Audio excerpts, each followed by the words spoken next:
I that uh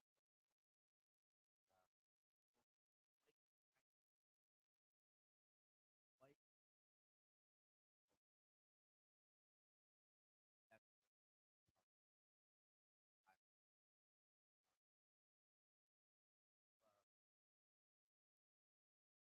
now but the movie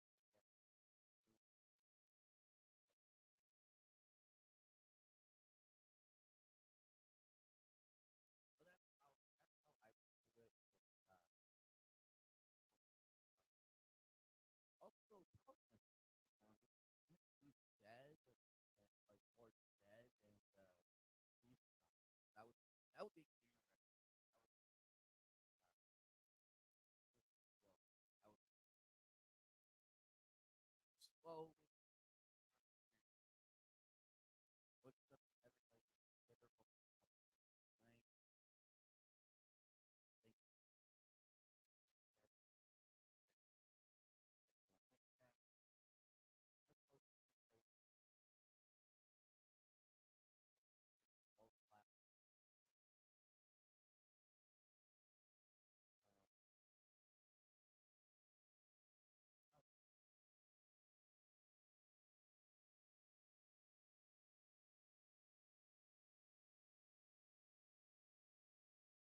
playing things all class. So it has cross moral combat. The cross moral combat has but some of them get like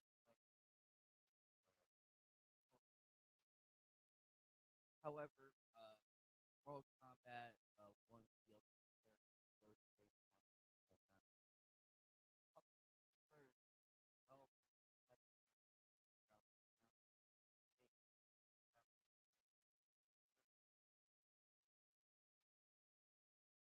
those days cross combat characters as far as chaos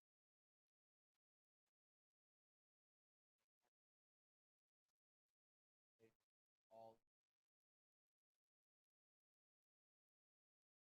so like on the chaos uh, from my understanding the perspective on hidden disorder that the base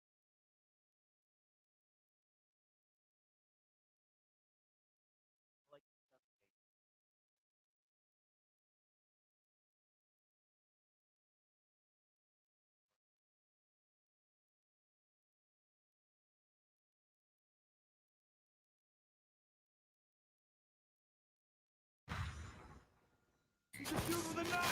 stuff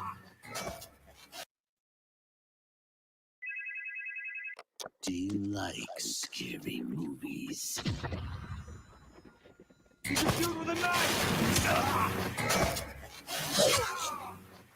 What's your favorite scary movie?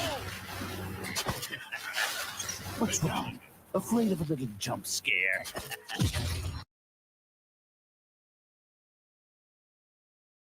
that looks pretty cool. I'm actually excited for that. It looks like he's gonna come with different costumes, like different outfits and everything, which is nice. I like holding up and all that. It all I would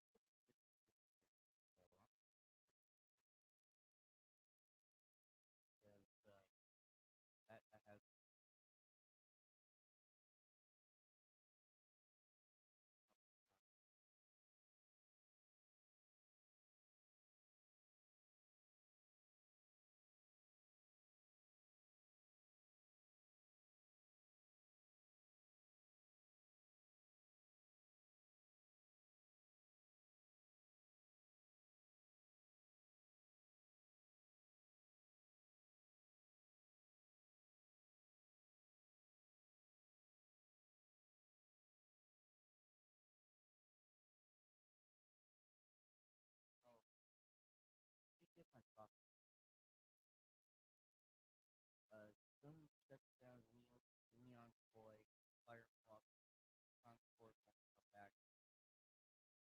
So for everybody that's been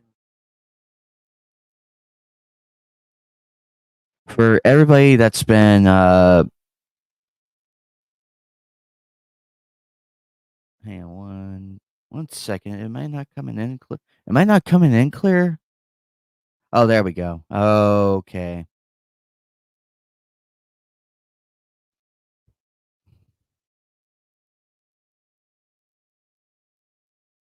Can you guys hear me? Oh, I'm so sorry. So sorry. Okay. How's this, guys? I am so sorry. Okay, there we go.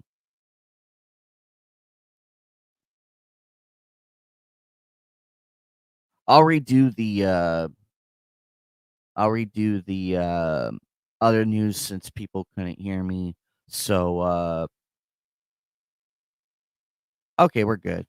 So apparently Sony shuts down Neon Koi and Firewalk.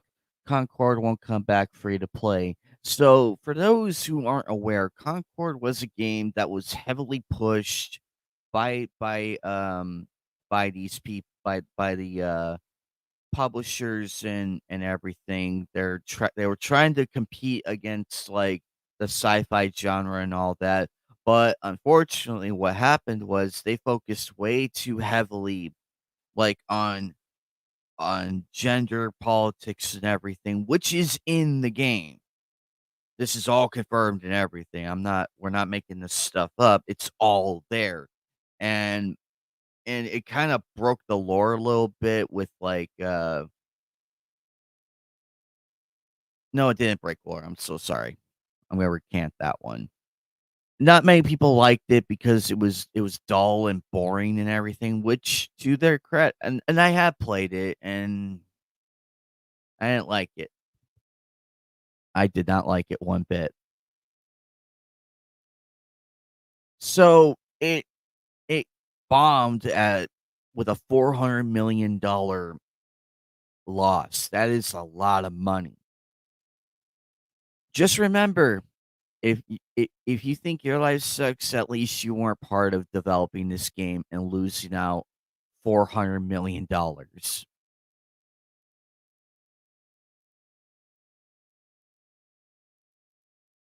That's a lot of cheddar.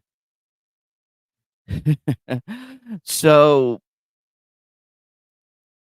they can't come back from this, and and when you lose so much money for a corporation and all that, it does not look good at all. It doesn't look good, and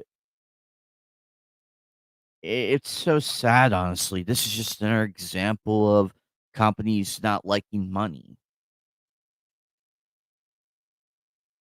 But what do you guys think, though?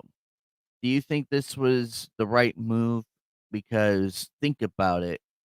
You're you're giving money to the studio who's developing the game and is giving assurances like, "Oh, we're gonna have a great game and everything." And then a few weeks later, you look the financial analysis up at the upstairs goes, $400 million, a loss? What? So I feel bad for the people who took time to develop the characters and everything. I feel bad for them because they got the short end of the stick. They did because any artist, whether it be 3D, computer generated or hand drawn, I can sympathize with. Oh, hey, Netcat. Hope you're doing good, Netcat. Oh, it's morning where you're at. Nice. Um, so I'm gonna go back. I'm gonna go back to I'm gonna redo the Power Rangers one. Give me a minute. So for those who couldn't exactly. So that's funny.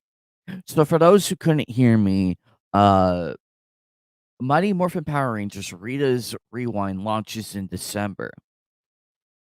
Developer Digital Eclipse has announced a release for the Mighty Morphin Power Rangers Rita's Rewind is launching on December 10th across Windows PC via Steam, Xbox One, Xbox Series X and S, Switch, PS4. Pre-orders for the game are discounted 15%.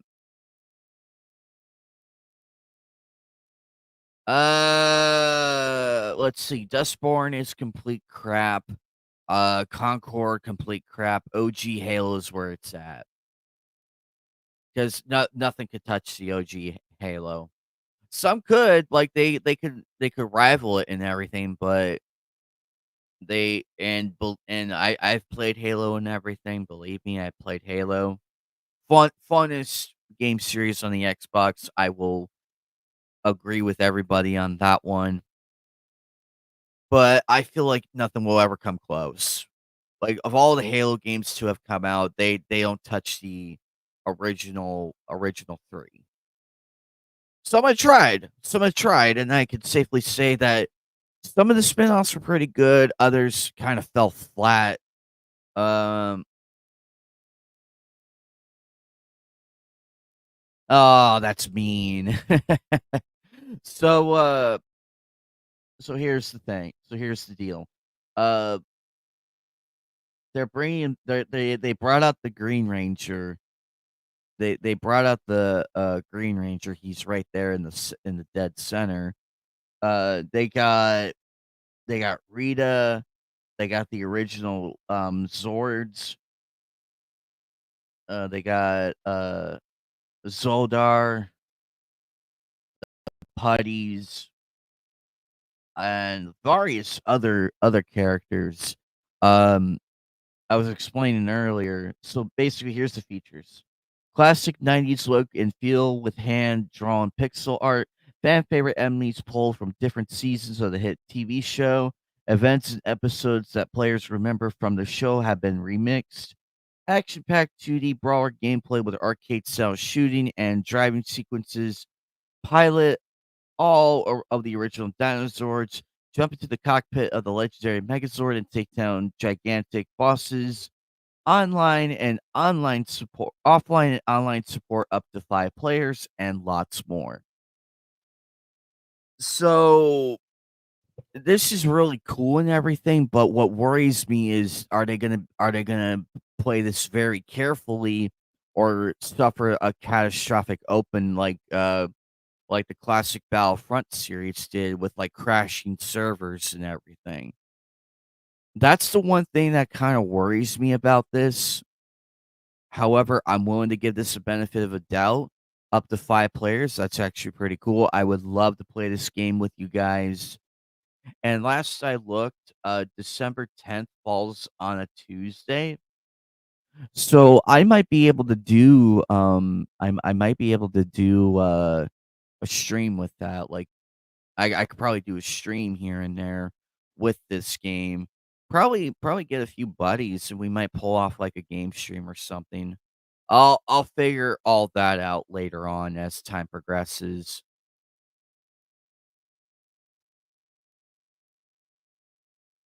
Anyway, on to the bigger news.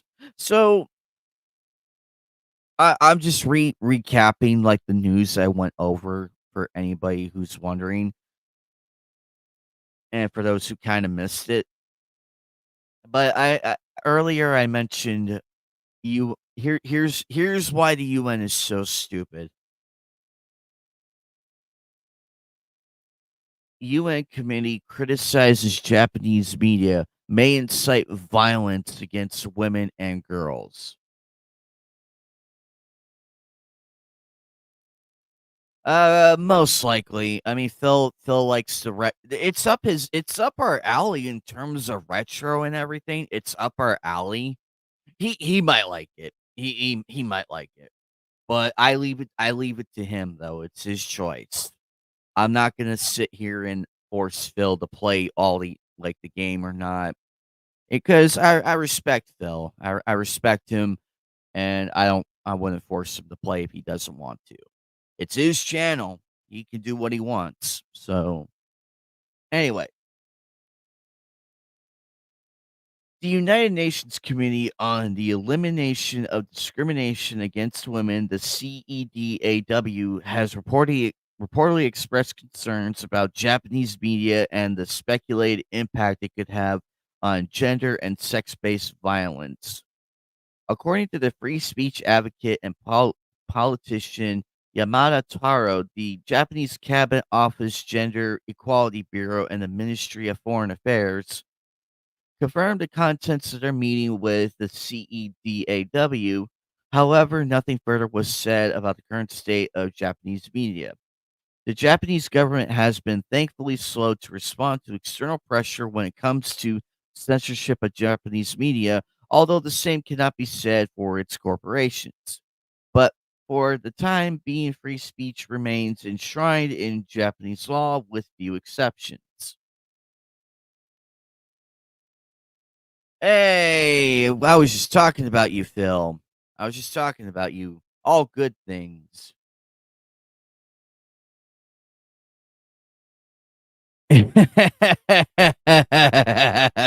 That's actually funny. Oh, we were talking about hey, I'm gonna go back for a moment. I'm gonna go back.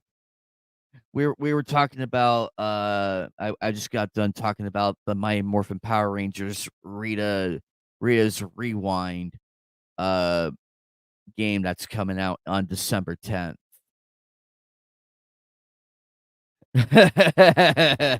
That's funny. Hey, MGTOW. Hi, Twisted Art Lady. Hope all you are good. Also, big ups to everybody on the Twitter. Hope you're having fun and probably cringing at what the UN is doing. But it's gonna be a lot of fun. I'm pretty excited. So it seems like the UN can't just can't stay out of the fun mediums that we have in terms of gaming, movies, and shows. We're here having fun. I can't recall a time where, say, like Mortal Kombat or WWE, where we're facing off in tag team action against the women's wrestlers and Sonya and Kitana, Melina, Jade, Sindel. I can't remember the times when I beat up those characters on the games, but it makes me wanna go out and have it influence me to go out and beat up actual women. No, no, no, UN, we don't do that. Every gamer in this room and abroad does not do that. It varies though on the person, but everybody that I've spoken with has more common sense than anything, and the UN is one big joke. It's a joke. The UN committee is one giant fraud, and they need to butt out. I wouldn't I'm not you don't see me going out and assaulting my friends, especially my female friends like Twisted Art Lady, Sunflowers, and all that fun stuff. You don't see me do that because I'm not influenced by it. We know better than this.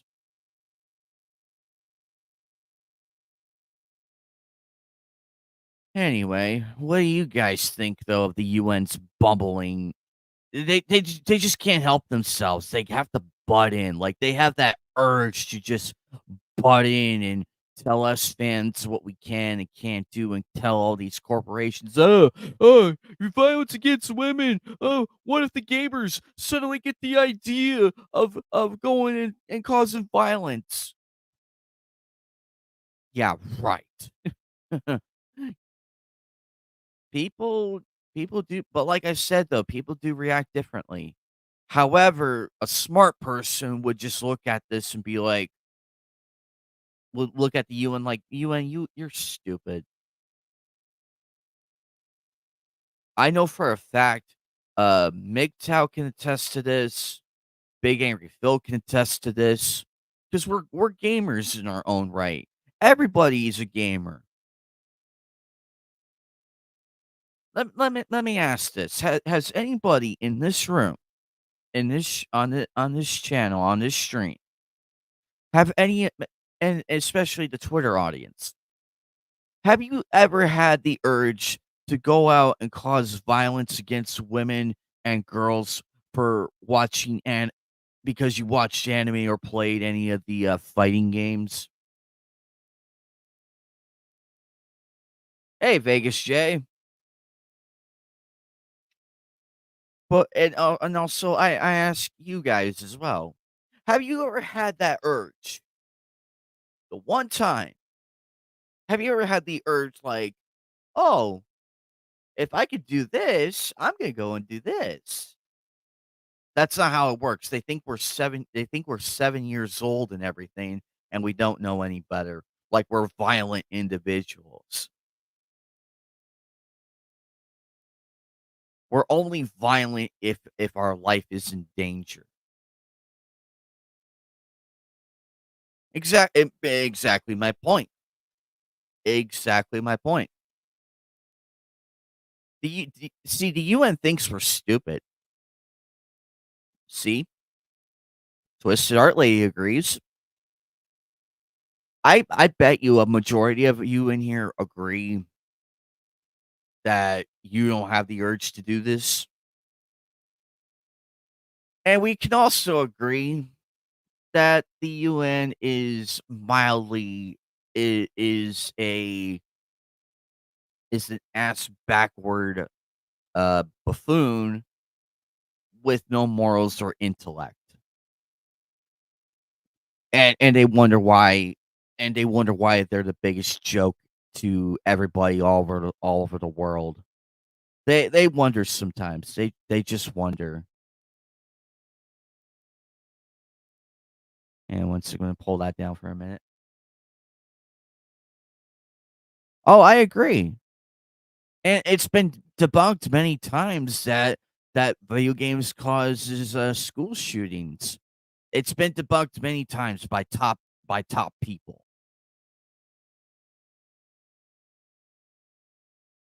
Exactly my point. Exactly my point. We don't go out and do this shit. Unless if we're with our friends and doing skits and all of that, that's a completely different thing because it's our friends. But we're not gonna go out to random people and go, "Hi," poke, or grab a steel chair and crack them right across the skull and everything. We're not gonna go and do that. We're not stupid. Ridiculous. See, this is why government should have no involvement with our mediums because we can handle ourselves. We know when to call these we know when to call people out who make us look bad and everything. It's like that person's not with us.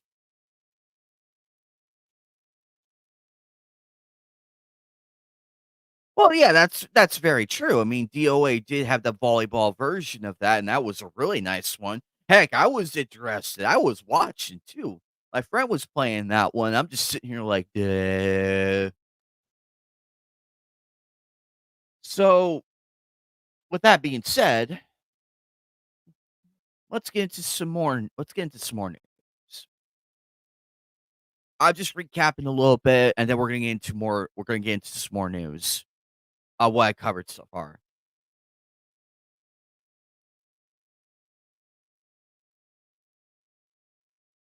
In this day and age, sunflowers, I don't know sometimes. So, Mortal Kombat 1, DLC character Ghostface launches in November.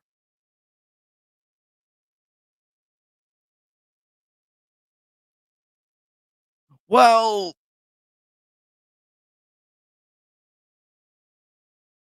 let's see. Video games probably do cause violence IRL, but it's probably very rare to the point. Well, you do have a point in the manner, but it has been debunked a whole lot of times by various different studies and everything. Anyway, uh, so Mortal Kombat 1 DLC character Ghostface launches in November. So, publisher Warner Brothers game and developer NetherRealms announced the release date for Mortal Kombat 1 DLC character Ghostface from the Scream files. Ghostface is joining the ongoing roster of Mortal Kombat 1 DLC characters as part of its Chaos Reigns expansion on November 19th. For now, this is important. This is important right here. I want everybody to read to hear this carefully. On November 19th, it's for it's for the, it's for the owners of the people who bought the DLC the expansion of Mortal Kombat 1, the Chaos Reigns expansion. So, on November 19th, if you have that version of Mortal Kombat 1, you get this on November 19th.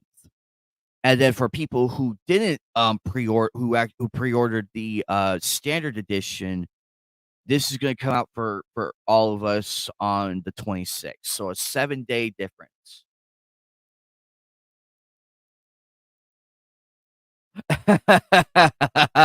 Oh, Matt Walsh, that man is a walking contradiction. He's a walking contradiction.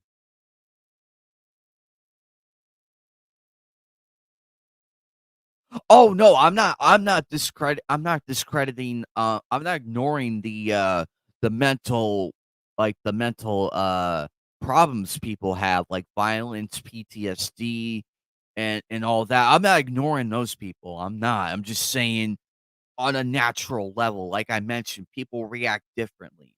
This falls in line with that because it depends on how they react and all that. Because remember, not everybody thinks like us, thinks like we do.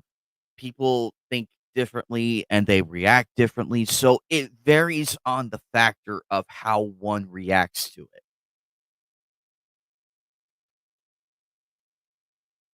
Yeah, I did. It's so laughable nowadays when you look at it. It's so laughable. It's like you people are getting are getting butthurt about this, but not what's going on over in the rest of the world.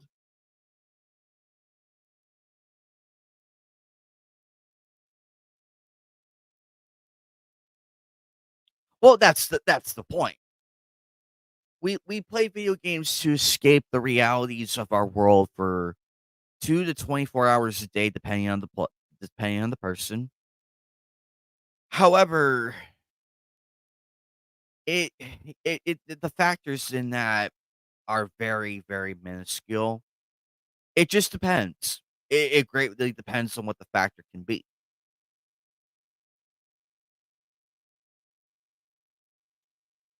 However, what that one person does, we're aware of it. They're not affiliated with us. They're not a gamer. If they go out and do that, we disown these people. If one of my friends went out and did like a horrific crime because of what game they played that made them go and do it, I would rip their I would verbally I would verbally tear them a new asshole. Verbally. I would call them out, everything. I would not be associated with that person. We don't want nothing to do with that person at all. That's just the way things are. That's how it is. I can forgive things up to a certain point, but the minute you commit an unforgivable crime, I will never forgive. I will never forgive the individual. I pray that they get help and everything, but that's as far as it goes with me. But that's just my point of view, my own opinion and everything. But, like, as I stated, though, everybody else is very different from you and I. Everybody can react differently. Everybody has their own life and everything. How they go about it is their choice.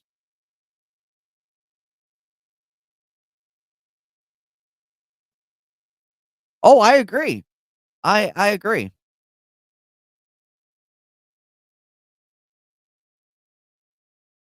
It depends. So, I think both your points are tied together. So, in a sense, you both are correct. Like everybody on the panel, everybody in the chat is correct in their own right, and I agree with that. I do agree. But so it's actually nice that Mortal Kombat is doing more doing more guest characters and everything. Which makes for an interesting, thing. Luckily, these characters aren't canon in the Mortal Kombat universe because they're just guest, combatants and everything. Yeah, they do have their own stories, but they're non-canon. Makes you think, though. But I like that it separates that and everything. That's that's what I like about Mortal Kombat. It can separate, like, who the guest character is versus the mainline people like Raiden, Shao Kahn, and everybody else. I'm gonna go ahead and play the, trailer real quick. Do you like scary movies?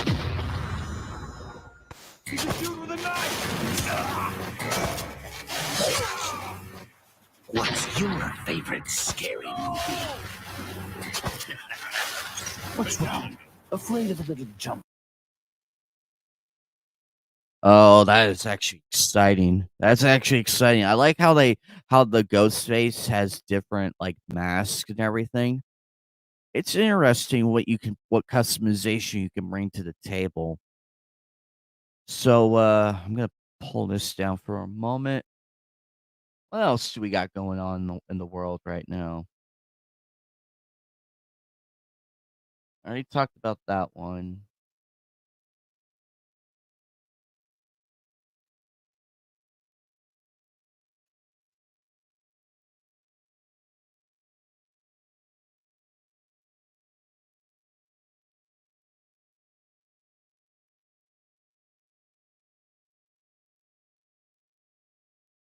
Let's see what goes on here.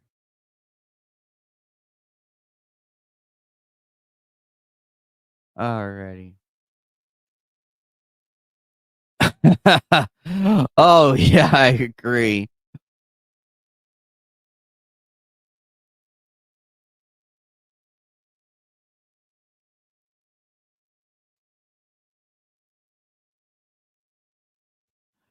Uh, it greatly depends on the severity and all that.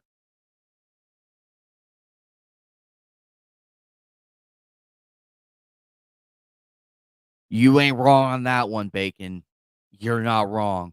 You are not wrong on that one.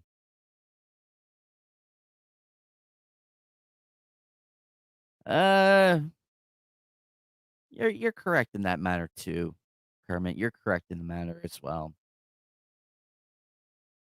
Let's see what do we got going on here. What do we got going? Let's see what we got. What else we got going on?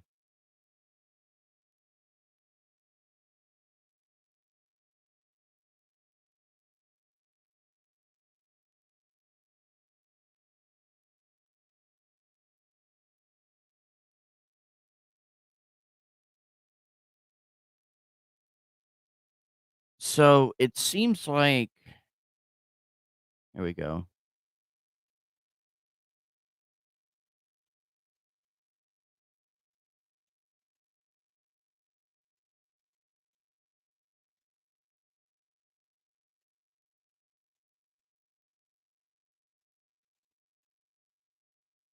What should we talk? Let's see. What can we talk about?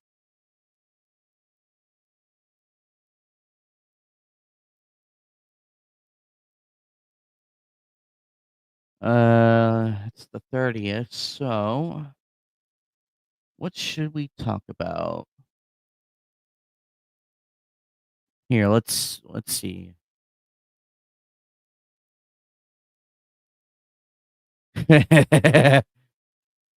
Night Trap. All right.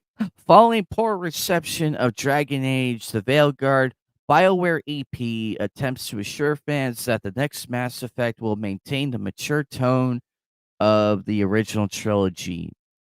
Where have we heard this before? And what can be only be read as an attempt to assure fans that of the sci-fi franchise that its next entry will not fall into the same trappings as Dragon Age: The Veilguard. BioWare project director Michael Gamble has assured fans that the upcoming Mass Effect sequel will decidedly not play fast and loose with its overall identity. Oh boy. Gamble, who prior to being put in charge of the next Mass Effect, served as a producer on every series entry since 2, including the disastrous Andromeda, offered this reassurance on October 28th. So here's the oh geez, get that out of here. So here's Michael Gamble's tweet.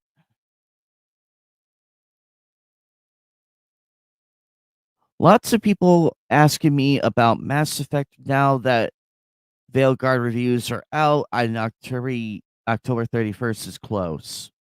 Both are from the studio, but Mass Effect is Mass Effect. How you bring a sci-fi RPG to life is different than the other genres or IPs, and it has to have different kinds of love.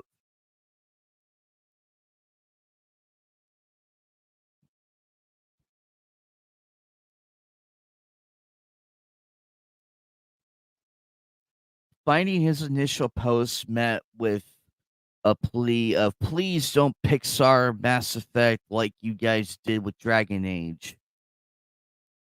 Oh no, it's now a cartoony art style. Oh, that's not good. I'm not sure I agree with the Pixar thing, but Mass Effect is photorealistic and will be as long as I'm running it. So at least Gamble knows what's going on and he is aware of the concerns and everything, but at the same time, where have we heard this before? Where have we heard this? When they announced Dragon Age, everybody was excited, my roommate included.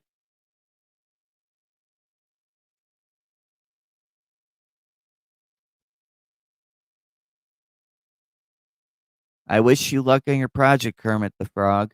Good luck with that.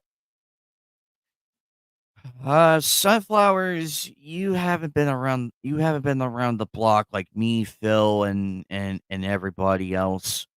Because look what happened to Concord, and that's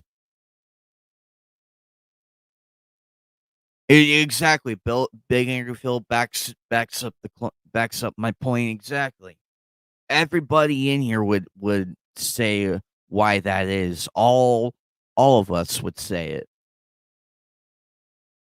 Here, I'll pull this up right now just to give you an idea. So, sunflowers, I urge you to listen to this title very carefully. Th- this Dragon Age The Veilguard cutscene where BioWare lectures the player on misgendering is just as ham-fisted and embarrassing as it sounds.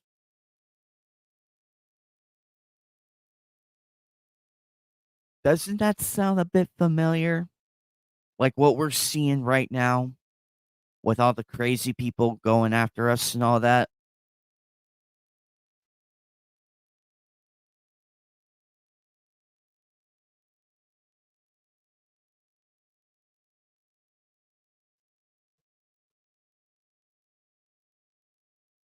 Welcome back, MGTOW.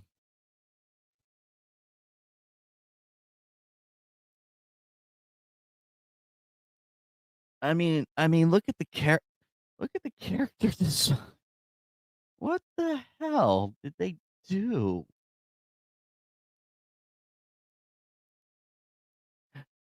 Hey guys, do you remember the movie 300? You know what this is what you would take Xerxes and give him horns. That's what it looks like to hear. Exactly. They're so heavily focused on real world issues. They it breaks the immersion. So and Phil will back this up too, and Bacon and everybody else.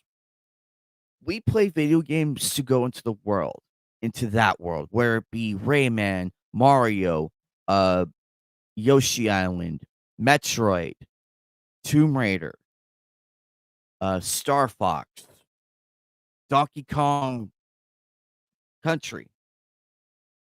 Hey, Godzillionaire. Yeah, you're not gonna believe this, Godzillionaire. Listen to this.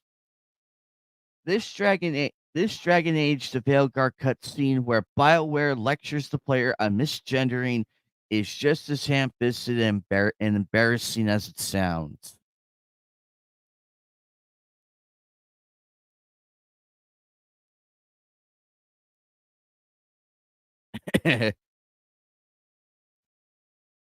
Exactly, that's and big me and Phil and everybody else, we have tried to play this game. We have tried.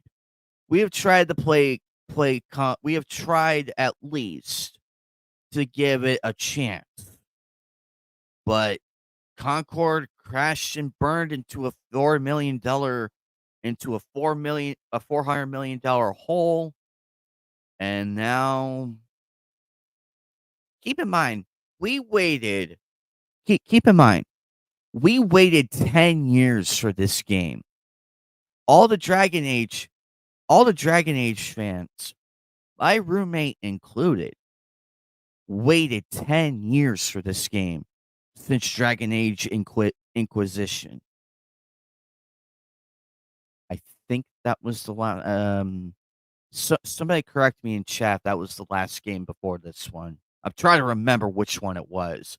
I know it's I know one of them is Inquisition because my roommate loves the ever loving fuck out of that game. I played it too, and I actually enjoyed it.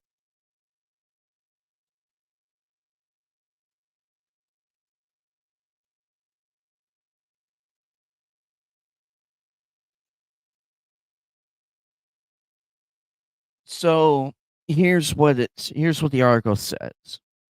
Let's be honest, when it comes to contemporary media criticisms, many audiences on all sides of the political spectrum, sometimes for good reason and sometimes without, have found themselves primed to swiftly and harshly react to any story, character, or idea that they dislike, often decrying them as anything from cringe to outright insulting.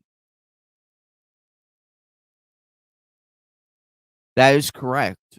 I've seen many people criticize something without good reason more often than not. We criticize it because it now for the good reasons, there are good reasons why we criticize things. It's because 'cause we're fans. And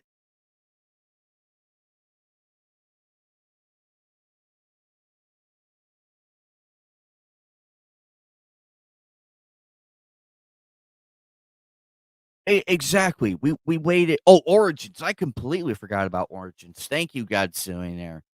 Oh, and Dragon Age 2. Yeah, that one too. So those are the last 3. Okay. Those were the last 3. Alrighty, alrighty. Just wanted to make sure.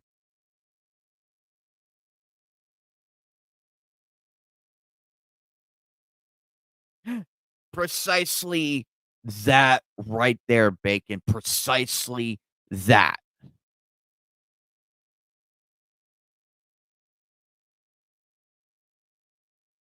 We don't we don't care what the character does in the bedroom, relationship wise, if it doesn't if it affect if as long as it doesn't like break lore or anything. don't forget a major component for the Dragon Age story is the Chantry, a faith-based. Oh! Oh my god. Oh, I'm worried now. Now that you mentioned, now I'm worried how bad they fucked that one up. Now I'm really concerned. 'Cause you're correct in the matter, Godzillionaire.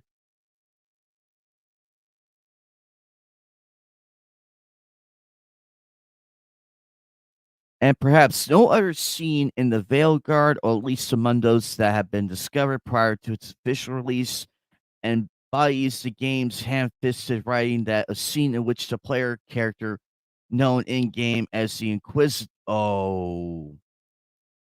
Oh, no, they didn't. They didn't. Wait a minute. I haven't played Dragon Age for a while. Wait a minute. Before I speak my mind, I need some context here. Before I speak my mind. Godzillionaire, the main character, the player character, had they been called Inquisitor throughout the whole Dragon Age series, or did that not start until Inquisition?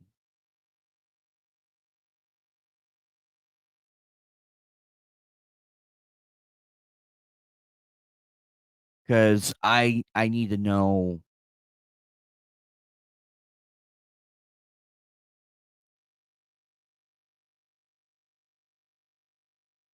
Oh, that's interesting.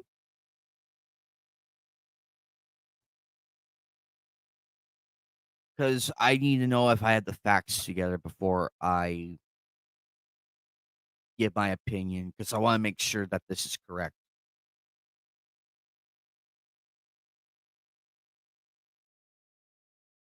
Precisely that big Anchorfield. You hit the both you and Bacon hit the nail on the head pretty hard. You both are correct. Because we play the game to enjoy it. We don't want to be reminded of the real world. And this is not one of them. This is not one of those games. It's a fantasy game for Christ's sake. I don't care what the character does.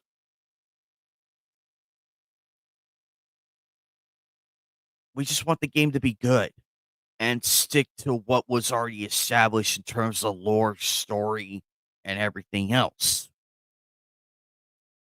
But they went and from my understanding and from what I'm reading right now, this completely fucks it all up. It depends on how you build the army, though.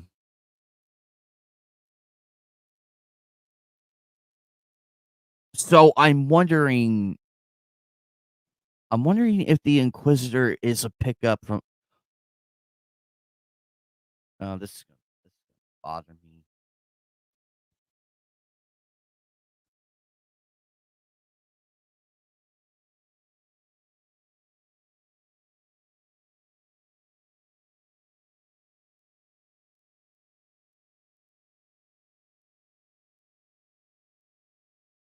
Oh, it is a sequel. Okay, so I stand corrected.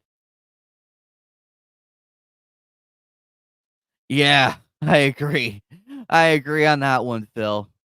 So, from my understanding, this is a sequel to Dragon Age Inquisition. I looked it all up and everything just to make sure it's all correct before anything. So anyway, embodies the game's ham-fisted writing that a scene in which the player character known as in-game as the Inquisitor finds themselves wrapped up in a lecture regarding the topic of misgendering.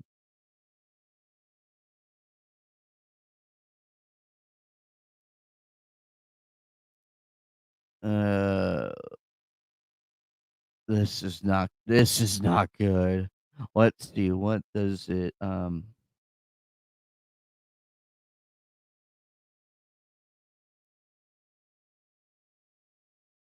as seen below, the scene in question finds the Inquisitor alongside the elf Bellara and the non-bi oh my lord.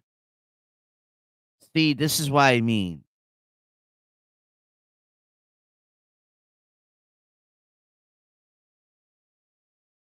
Yep, that's the sad reality. But this is what Phil is saying this is what Phil is mentioning, though. They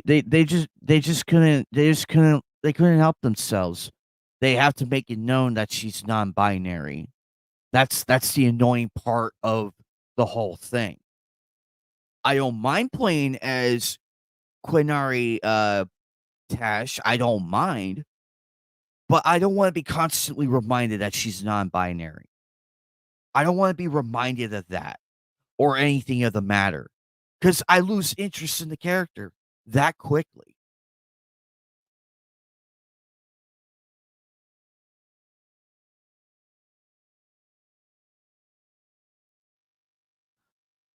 Uh, the problem is we want to enjoy our games. We want to, believe me. If they weren't so hell bent on throwing this in your face, Phil and I wouldn't care. We would not care at all. Heck, I know for a fact that people are gonna play it just to poke fun at the stupid gender ideology thing, and that's completely fine. It's not that we're not looking for it. We're not looking for it. It's thrown right at our faces.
Exactly.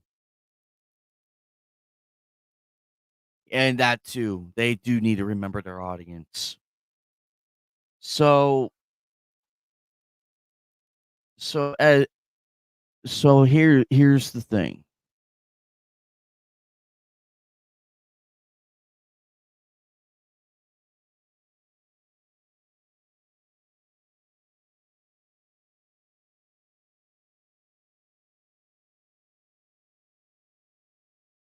Having taken notice let's see.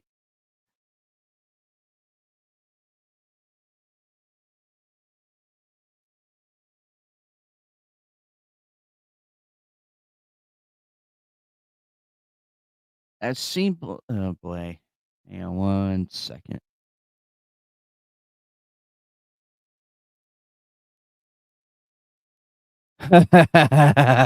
That's funny, Bacon. That's completely funny.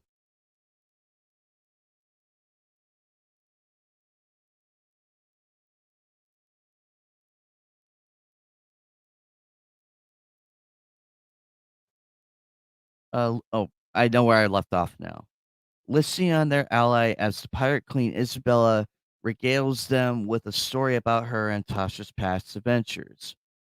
Drawing this particular tale to a close, at current available clips of the scene start at this point and thus leave out the exact contents of Isabel's story.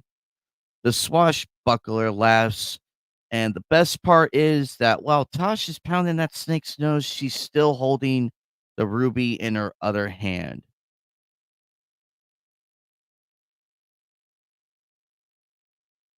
Maker's panties, she further explained. I was so proud. Haven't taken notice of the Pirate Queen's usage of she to refer to Tosh instead of they. Bellara proceeds to try and make Isabella aware of her error, to which her guest replies, ah, shit, they're still holding it. They're still holding it. Sorry. See, this is what me and everybody else has an issue with. Right there. It's like, what the hell?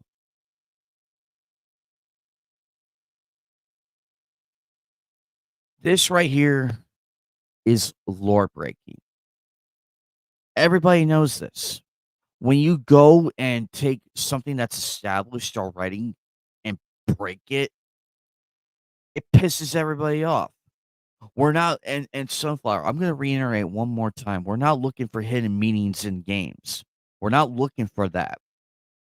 But when it's thrown directly in your face, you just can't help but notice.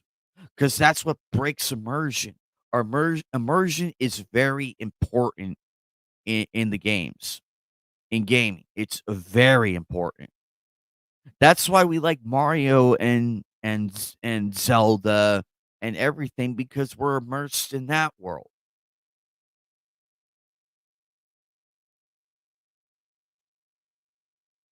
I do not know. I really don't know. Some people are planning to cancel their pre-orders. I don't know what my roommate's gonna do though. But I don't judge. What people do is their business. I'm not gonna force people to think like I do. If you wanna play this game, I won't stop you. However, I'm gonna probably play a different game other than this.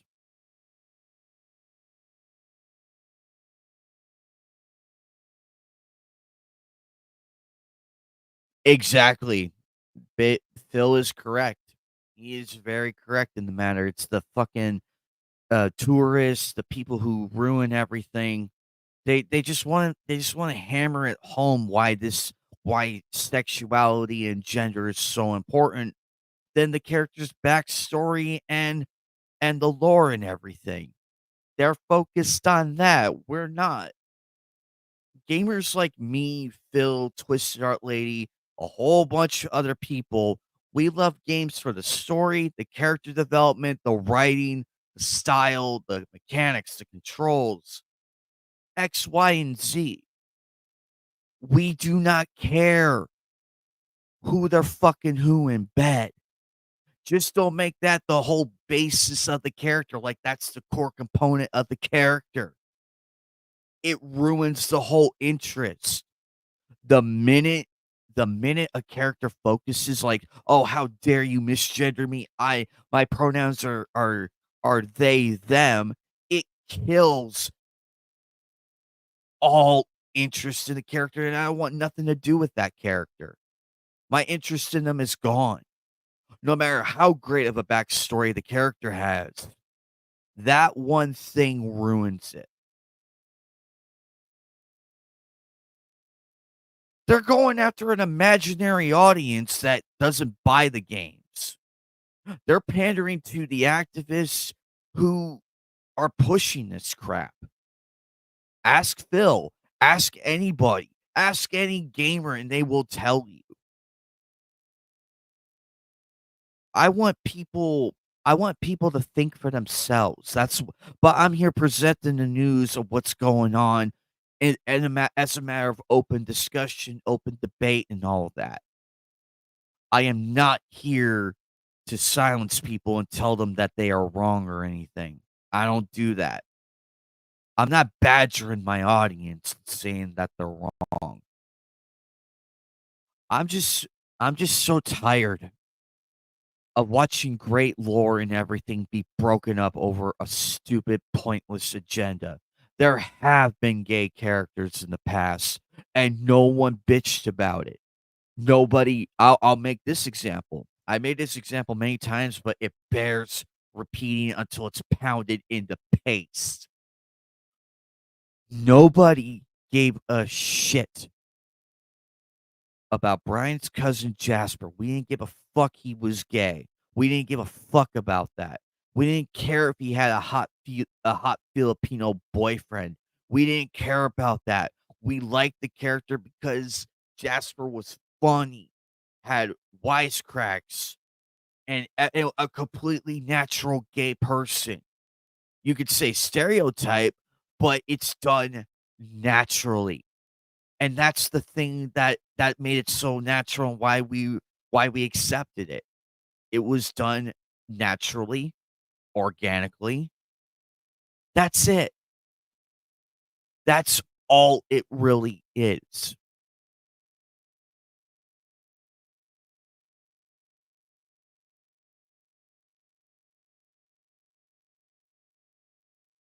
Oh, trust me, there's horror stories of, um of developers getting shafted by these people. "Hey, Toku, what's up, buddy? Oh, we're just talking about Dragon Age, the Veil Guard because there's a cutscene where the player gets lectured on for misgendering another character and why it breaks immersion and everything. That's just the point of it all.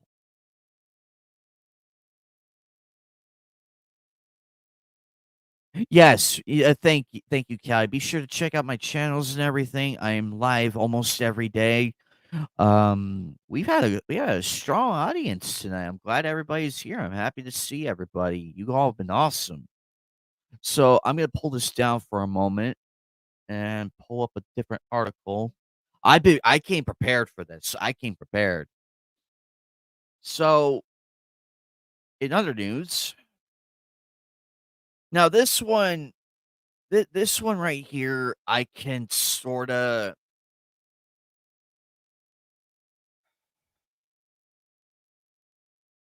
here here's the thing.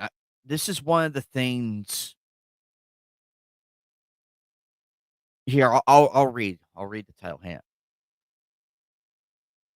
Indiana Jones and the Great Circle to feature disclaimer clarifying that developer Machine Games' decision to use Nazis as enemies should not be in any way constructed to condone, glorify, or endorse their ideology.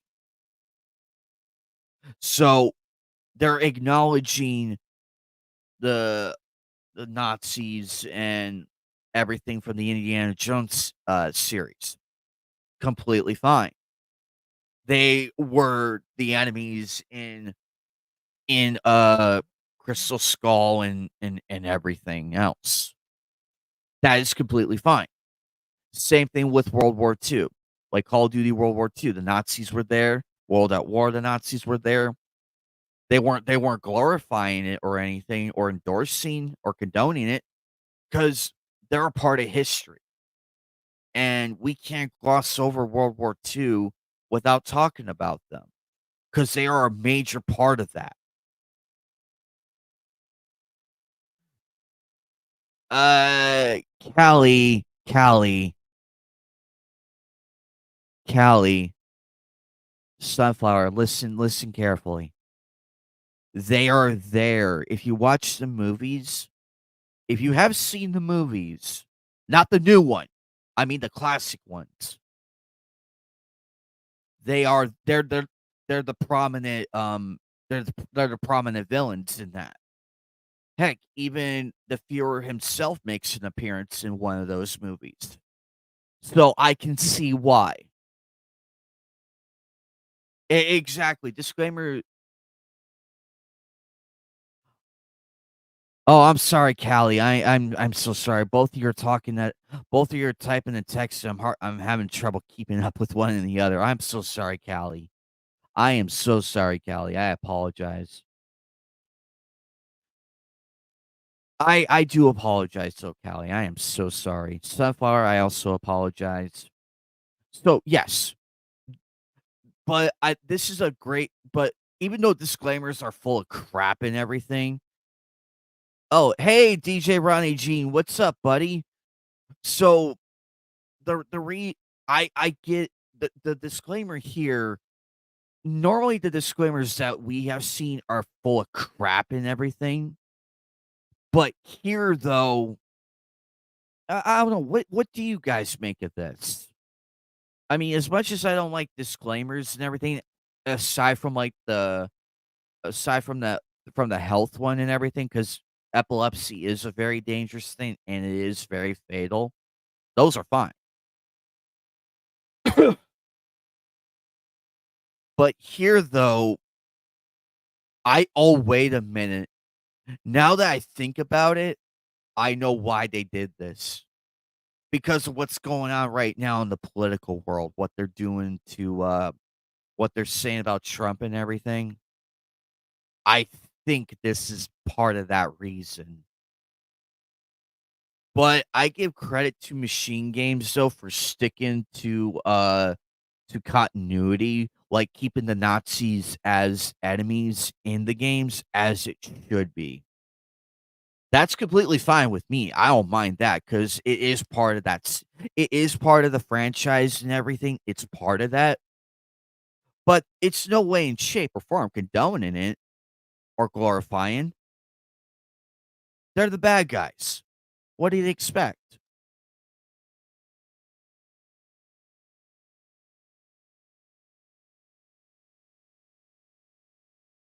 Exactly. I've heard some people complain about that, and I look at them like, "You guys are morons."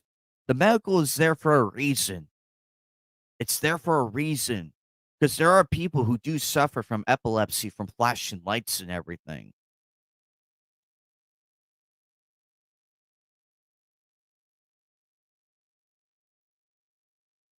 Exactly, that's the problem here. It's a completely pointless disclaimer, because everybody who has seen the original Indiana Jones knows for a fact that oh, what are these cars doing? Why can't I thank you.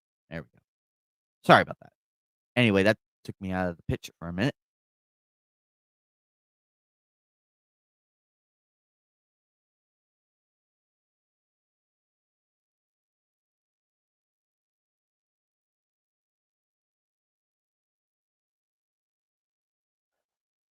Oh dear, that's not good. That is not good.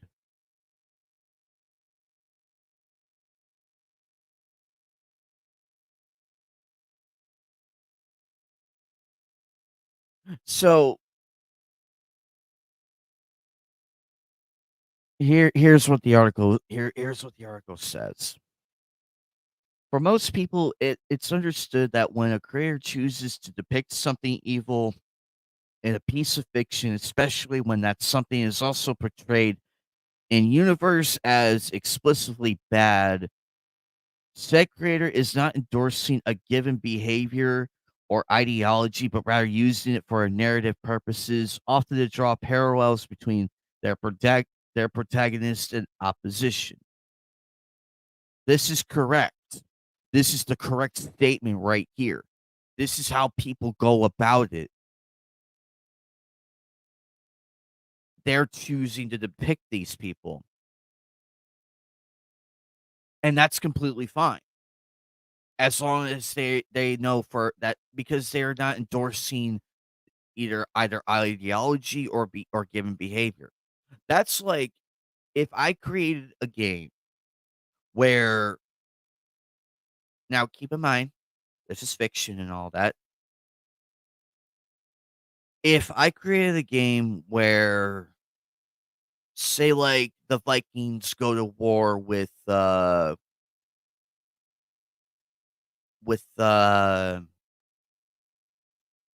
Oh, damn it, I lost my train of thought. Darn it. Say like the Knights of the Crown. The Knights of the Crown went against the Roman Empire for battle over control of such countries. That's completely fine. In a World War II game, I would have the Axis powers, the Nazis, the Empire of Japan at that time, and fascist Italy. Those would be my three main enemies right there. I don't glorify their ideologies and everything. I'm mainly stating that they were our enemies in World War II, and that's a fact. It's based on factual stuff.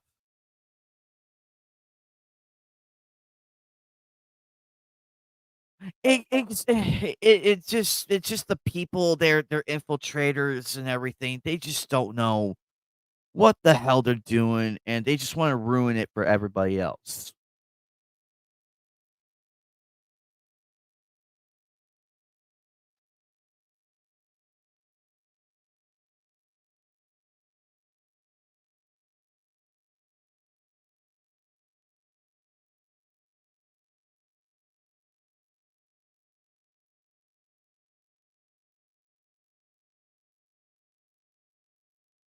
But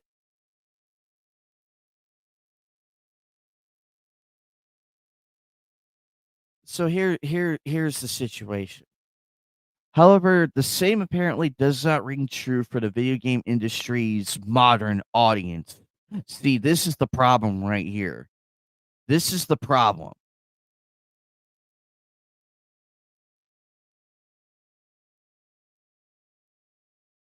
Modern audience is the problem. It's the word that every gamer hates to hear. Now, if it's modern consoles, it's a very different story because I would like to see. Here's the thing. Phil will agree with me on this. Bacon will agree with me on this.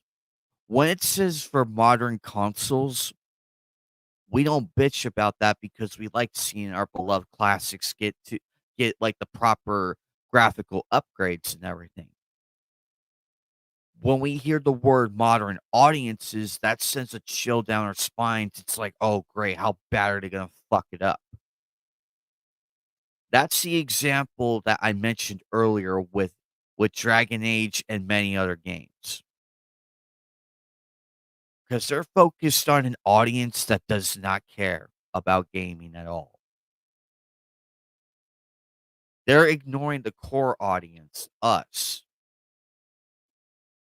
Hey, Geek Hero. Exactly.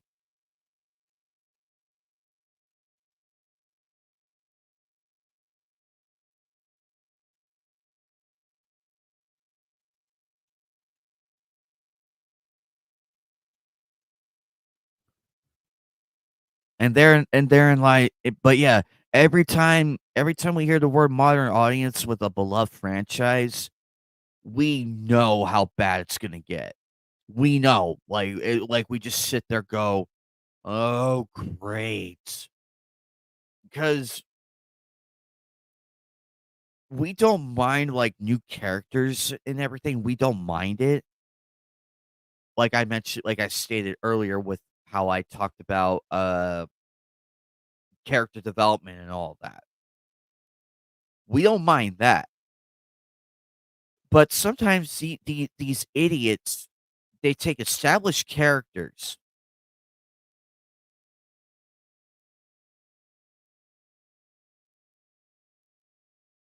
Exactly. We want the game in peace, so, Callie, we want to.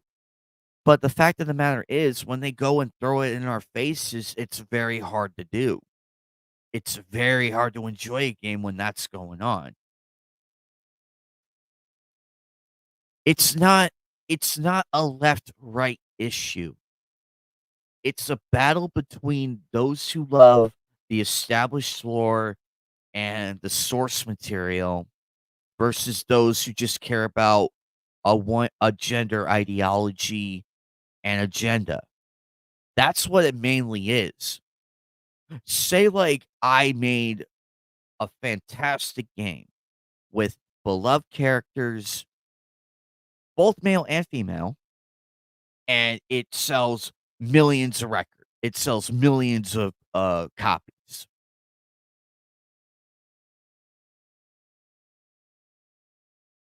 Exactly.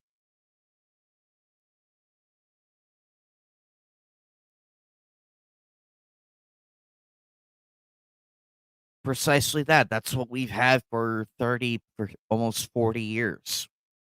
And these chuckle fucks wanna come in and ruin it for everybody. They already are. Look what happened to the Halo series. Look what happened to all of that.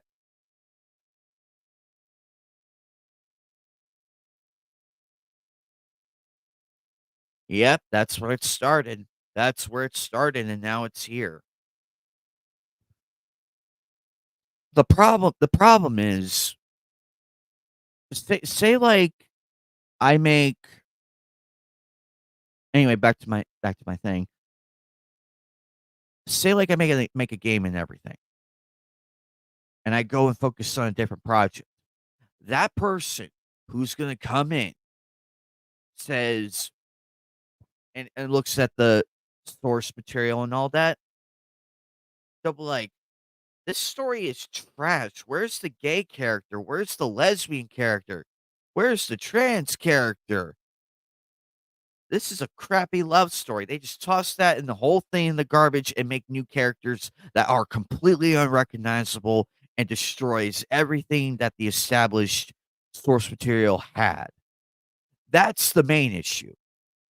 That's the main issue as to why gamers have such a problem with the modern audiences.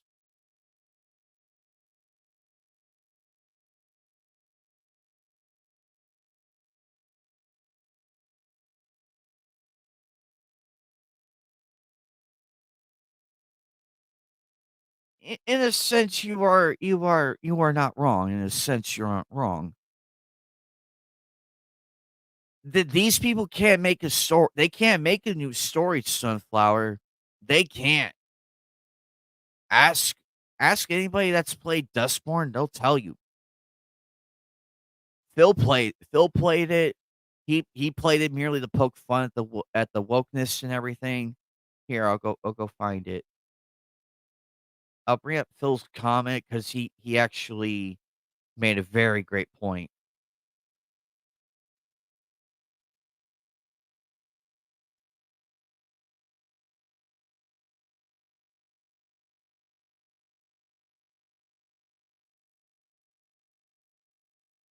Phil is correct.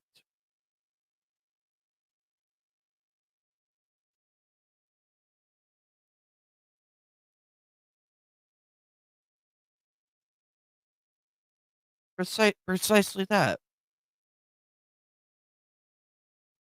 And now you understand why. And now that should give you full context and everything as to the why. We're not bitching to cause drama or anything, Callie. We're not doing that. We're just mainly fans of it. That's what fans do. Exactly. And that bombed so badly at the box office. That's the thing. Now look, now look. I would have been fine with a Ghostbusters movie with an all-female cast if it was like the daughters of the main cast, of the main characters, like the previous Ghostbusters. Completely fine. But it was so badly written. Afterlife and Frozen Empire corrected all that and made it so much better. How it should have been.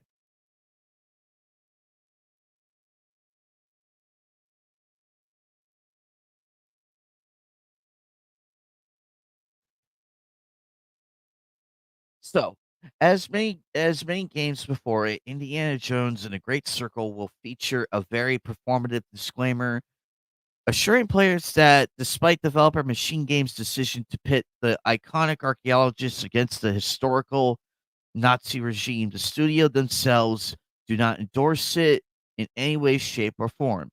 The existence of said disclaimer was first unearthed courtesy of Video Game Chronicles Jordan Midler, who came across Machine Games' message during his recent playthrough of the game as conducted during a recent Machine Games press day. According to Midler, despite the game itself tasking players with physically fighting the many Nazis that Indy may come across in its adventure, as well as including a game mechanic that allows for the player to physically burn various Nazi-related propaganda posters. Upon booting up the Great Circle, players are met with an assurance from Machine Games that Indiana Jones and the Great Circle is a fictional story inspired by historical events and characters.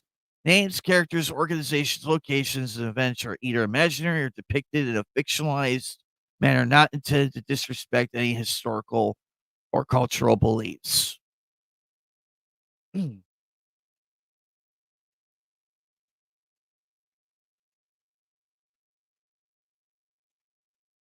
Exactly.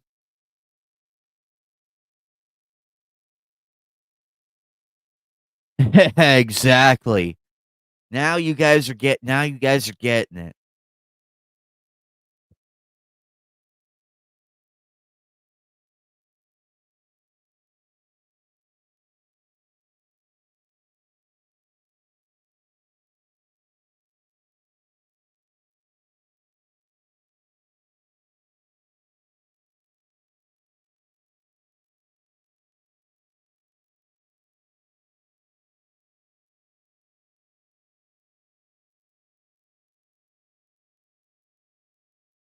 So here's where it gets interesting.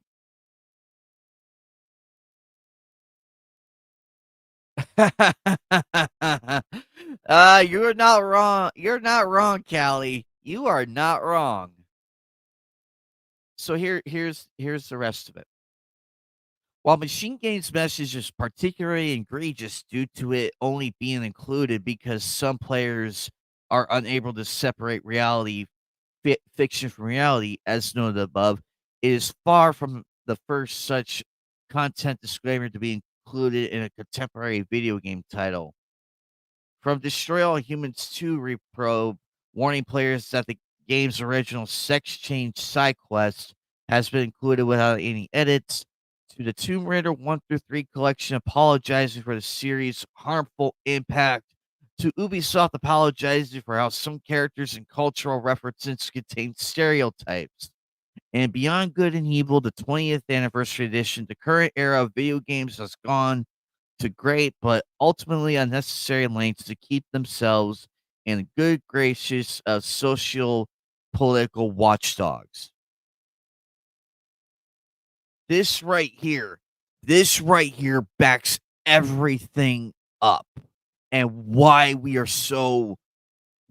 like this. Also, oh no, Callie, if you were here last week, apparently there was a certain country who are trying to ban Call of Duty 6 because it there's an event there that takes place during the Gulf War and it cuts directly through that country. Actually, I think I might be able to find that.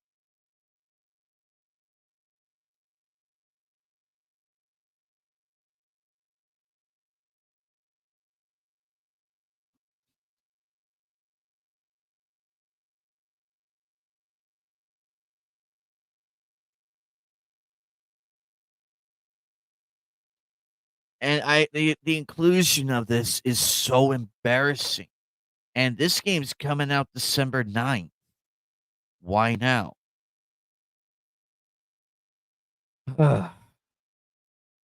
I just don't get it. It's just we want games to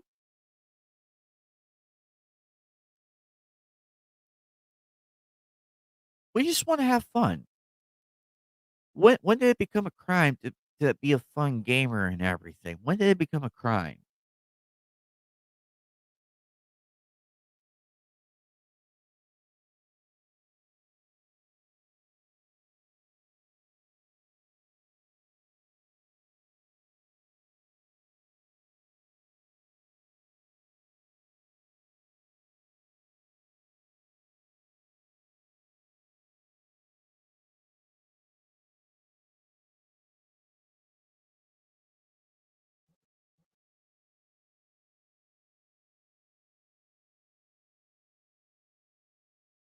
Let me see what else is going on in the news.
It it's completely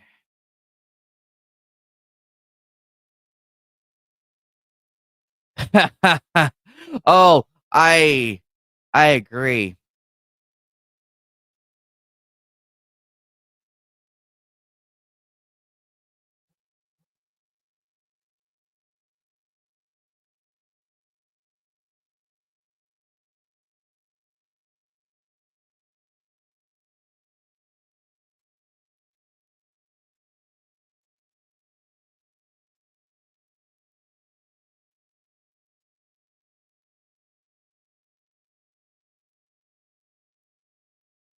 But it's so unbelievably sad where this has gone, though.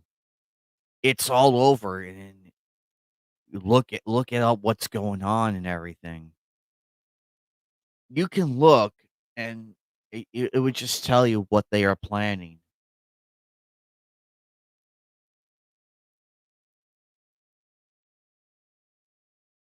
However,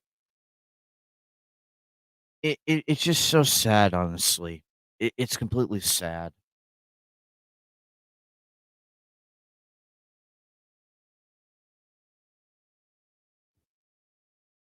And if you want more,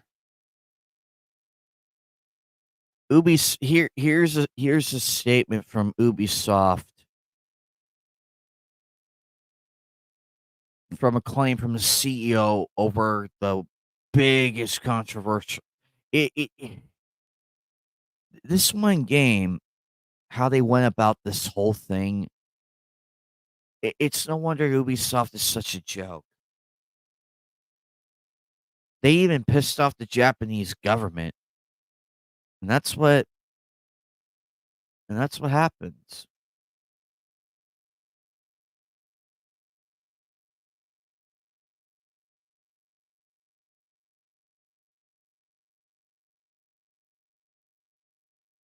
Yep, exactly.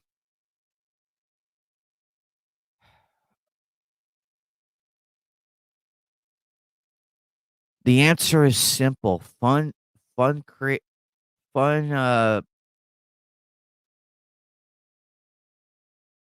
the answer is simple. Go out and support developers and creators who have the fans' interests at heart.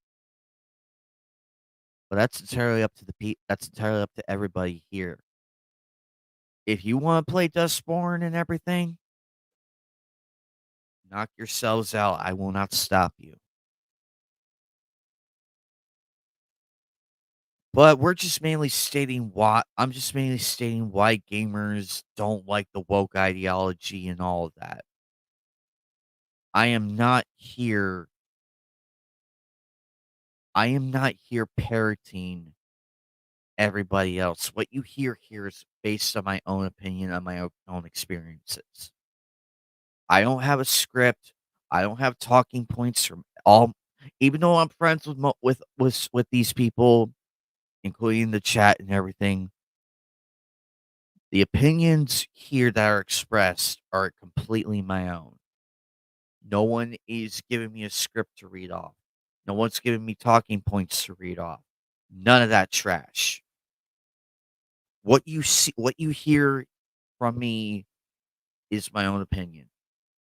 You can agree with it, disagree with it, what have you. I'm just merely stating my point on the whole thing with what's happening in our world. And as a gamer and an anime fan, I am one of the last few people you want to piss off with this stuff. Exactly. Vote with our wallets. So,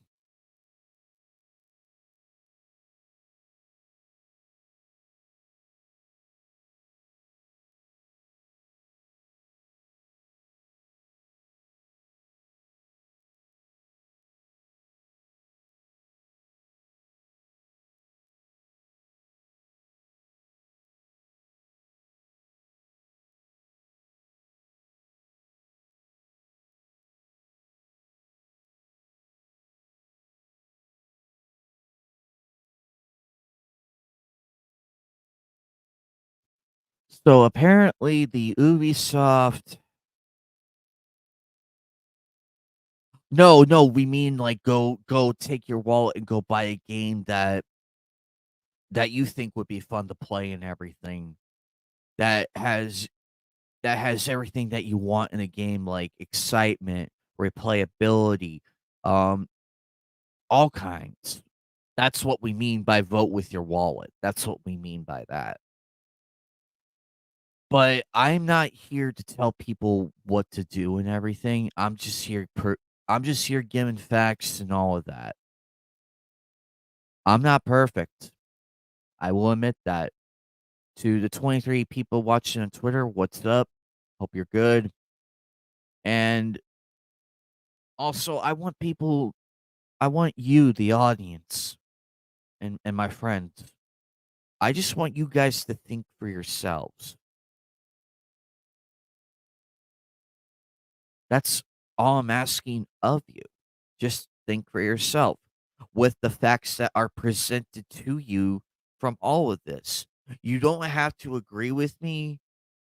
I'm open to disagreements and everything, and I do hear it out from people. I give the people in here at the time of day, the people that do know me and everything, I give you the time of day to speak your mind. I may not agree with it, but I'm not going to stop you from explaining. There's a lot of racing and fishing games out there that are a lot of fun. There's a lot out there that's a lot of fun. Let's see. What can I pull? What can I pull up here?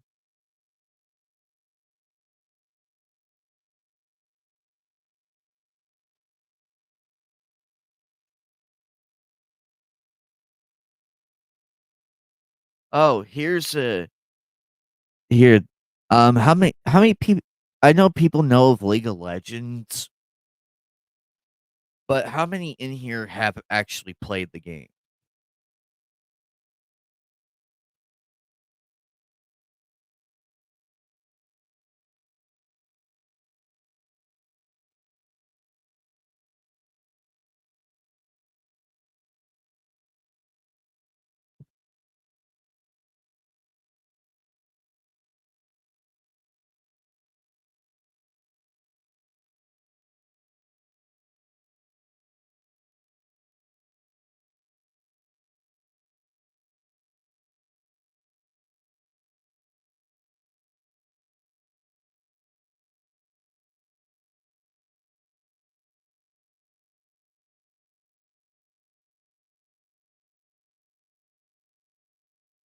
There you go.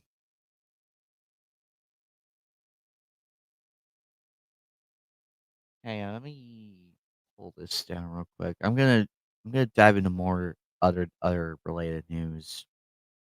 See.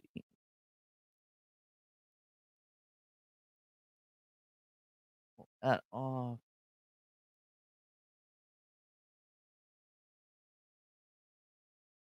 oh, oh, and get this. Speaking of BioWare, this just came out. BioWare allegedly scrambles to remove gameplay footage of Dragon Age Veilguard Virtue Cringe. What does that tell you? What does that tell you right there, ladies and gentlemen? What does that tell you?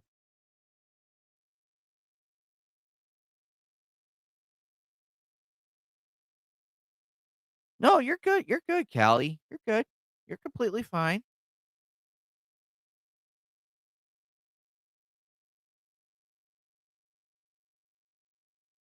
Candy Crush is actually a fun game. I'm not gonna lie. Candy Crush was a lot of fun. I used to play it during my time when I was on the Greyhound bus coming here to where I live. That was a lot of fun. It took my mind off of things, but I had to keep my mind focused because I needed to know what the next exit was towards what bus station I had to go to just to get to the next place to get to here. But I will agree, Candy Crush is a very fun game. So we just talked about BioWare earlier, and this one just popped up.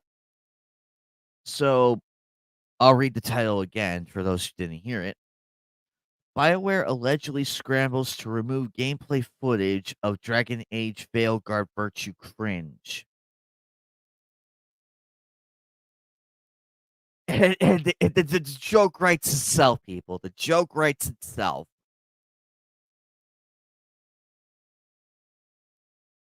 They are scrambling right now because they got the crap got exposed of what was in the game, and believe me,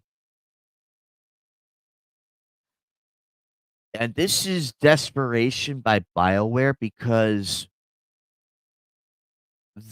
they know what's gonna happen. They know what's gonna happen.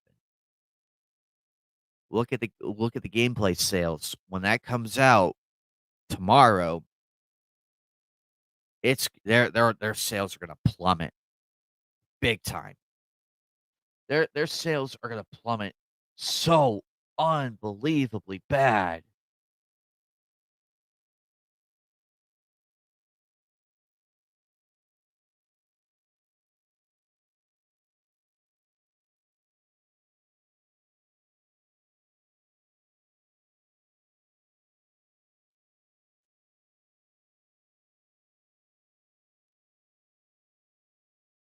It's completely obnoxious what's happening and everything.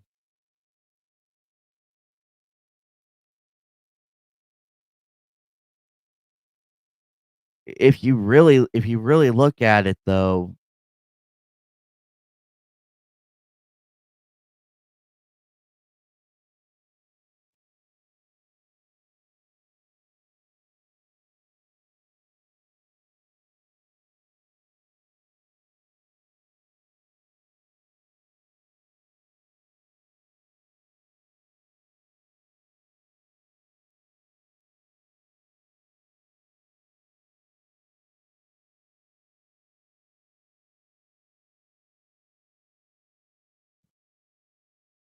why go through the trouble? That's like if you have nothing to hide, why are you panicking? Why are you panicking if you have nothing to hide?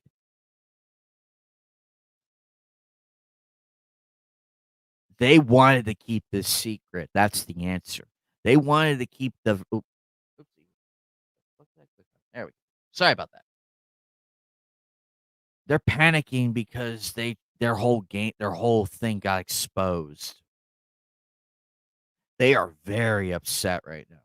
So here's what this article says. Propaganda in our entertainment has become a real problem, and it's one of the video games industry, and it's one the video game industry is just beginning to suffer under fully. After the events of 2020, many major game companies committed to bringing on consolation companies that were supposed to help them diversify their storytelling. Instead of games games of today now having been in development often since even before the pandemic tend to look more like educational courses and diverse ideas and sources of universal entertainment. Still, as much as it has pained us to see the gaming industry damaged by losses such as Concord, Star Wars Outlaws, Dustborn, and more, we've reached a new level of awful with Dragon Age Veilguard. According to a veteran gaming developer, the situation is so bad, BioWare is allegedly attempting to have certain gameplay sequences struck from the internet. You can't erase anything. It's impossible to erase anything from the internet. No matter how hard you bury it, it's gonna come up. Oh, wait, hold on. Let me see what this is about. Pounding that snake's nose. Oh, this is the scene I was talking about. Here, this is the scene I was talking about. This is the scene. Remember that article I was reading earlier? This is the scene right here. I'm gonna let the scene explain itself, and then we'll discuss it. Hang on 1 second. She's still holding the ruby in her other hand. Maker's panties. I was so proud. Oh, Ah, shit. They're still holding it. Sorry. what are you doing? Pulling a bar. Oh, okay. A barv? Tradition in the Lords of Fortune from one of our old members, Barv. Good guy, but like most of us, his plans went sideways a lot. Bad blood among your crew's not good for morale, but there's not always time for big, drawn-out apologies. So when one of us screws up and we know we've screwed up, we do a quick 10 to put it right. Pulling a Barv. Oh, there we go.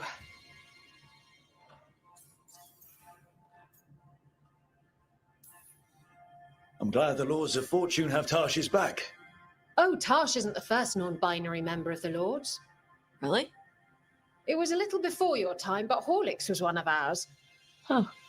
Bastard looked better than I did in a dress or pants. And out of them, too.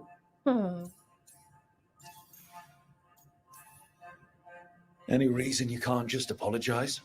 Sometimes people say, oops, sorry, and hope that fixes it. But they just want to get the whole thing over with. Trust me, I know. But pulling a barv, you sweat a little. Makes you think about it a little more.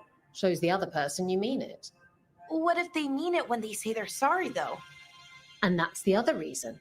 Some people mess up and get all dramatic. They make it about them. Oh, you know, I didn't mean it right. I'd never do that on purpose. They feel so bad about it that it's on everyone else to smooth it over and make them feel better. Oh, okay. Yes, some people might do that. Pulling a barv puts it on the person who screwed up. They made the mess, they fix it, done. Pounding. The video speaks for itself, people. That's how bad it is.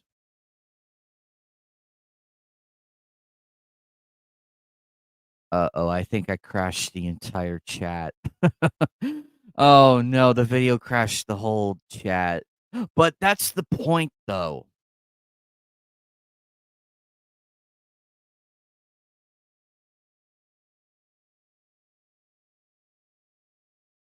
Okay, we're good. We're good.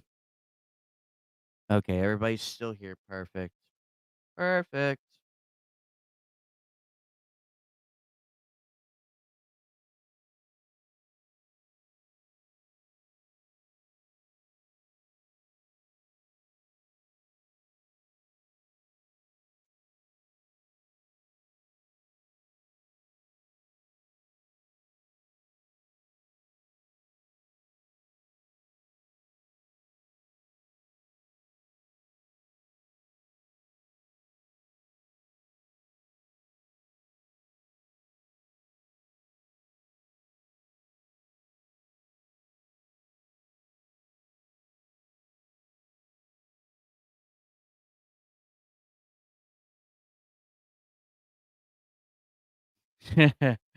That's actually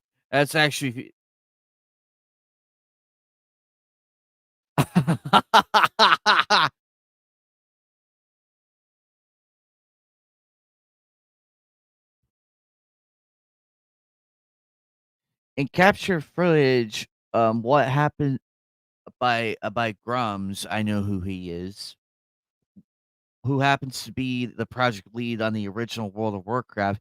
Dragon Age features a character making a modern-day grammatical flux passe in a fantasy world. As a result, the unintentional phrasing presented as a virtuous error. The leading character makes a point of doing push-ups to atone for their semantic failure. The whole thing is reminiscent of New Age digital penance, but lacking any type of depth or meaningfulness. Bland, uninspired voice acting does not help. It was so bland.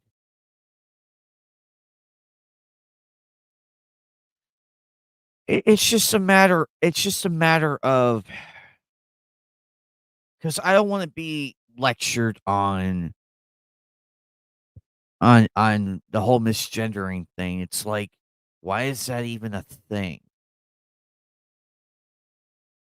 It's the writing. It's just horrid writing. That's what it's chalking up to right now. These aren't game writers. Game writers know better than this. The storyboard writers, they know better than this. This is really, in essence, it's it's a 50-50 split.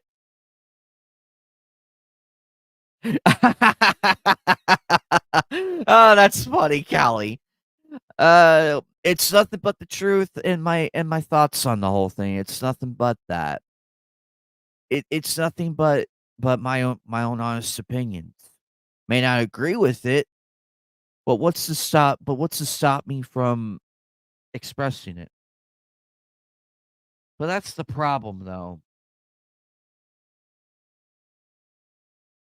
It's modern virtual inclusions is also the issue.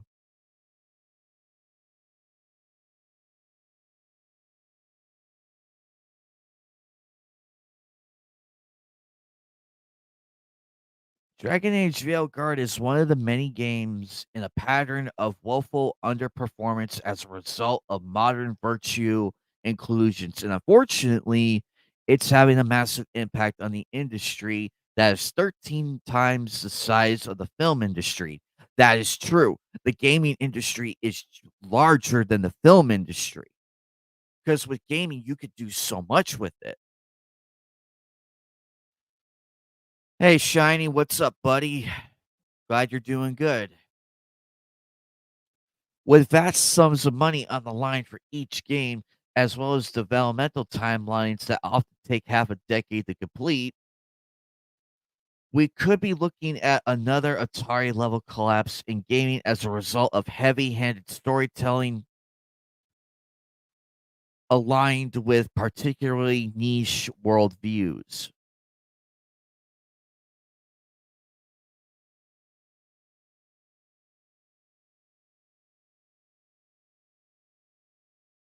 Oh, nice. I'll swing over and say hello. Don't worry. But despite what it's likely to be another financial disaster for the gaming industry, the video game reviewer class is quite pleased with Dragon Age Railguard. Oh, video game reviewer class? You mean the same shills that are bought and paid for by these companies to tell you that the game is good despite the fact it looks like crap to everybody else?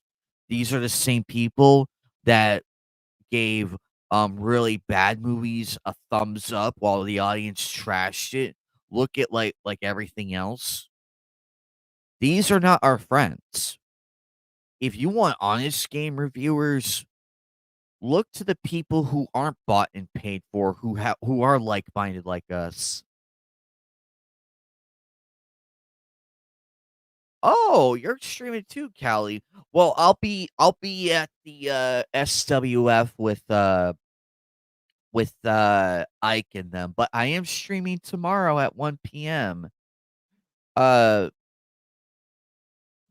but but this right here, though, ladies and gentlemen, backs everything me, Bacon, and Phil happens, and DJ Ronnie G, everybody in chat. This backs everything up that we have been saying for the last hour and so.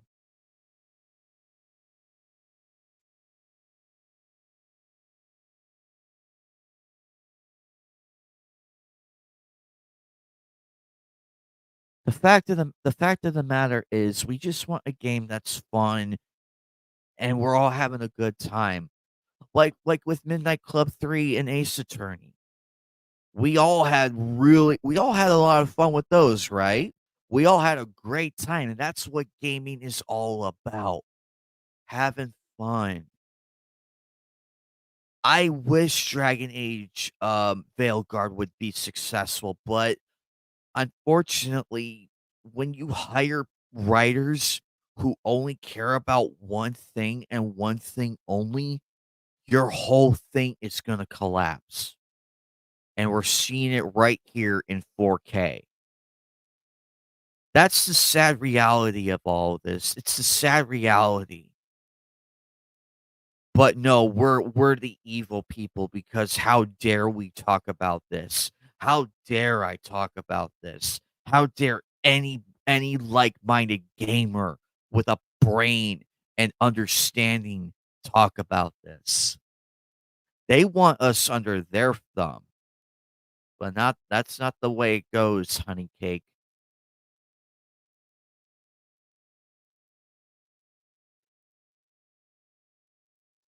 The truth is the life.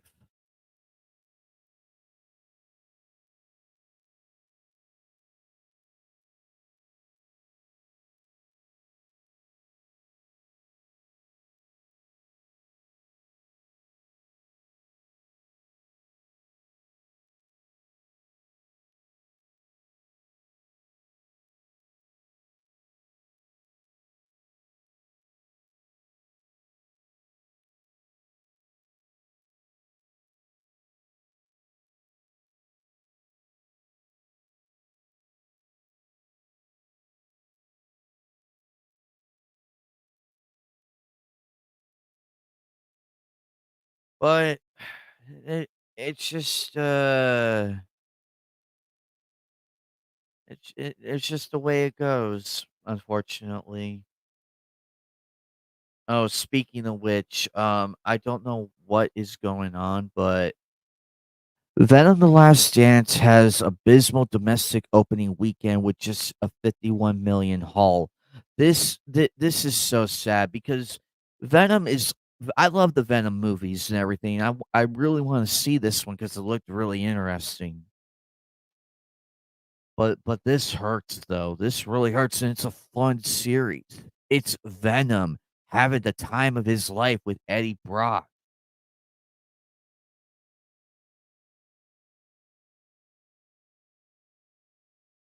So 175 million in total. Of 80 million, 90 million.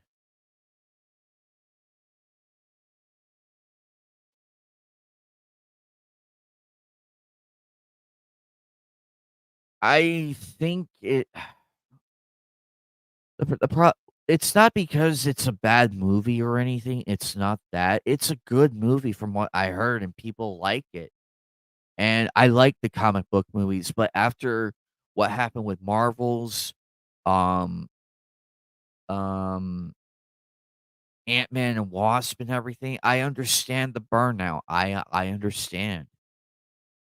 Geek Hero and everybody else. But it's just the way it goes. Electric Weebaloo. That's actually pretty funny. That is actually pretty funny. But I just feel so bad though.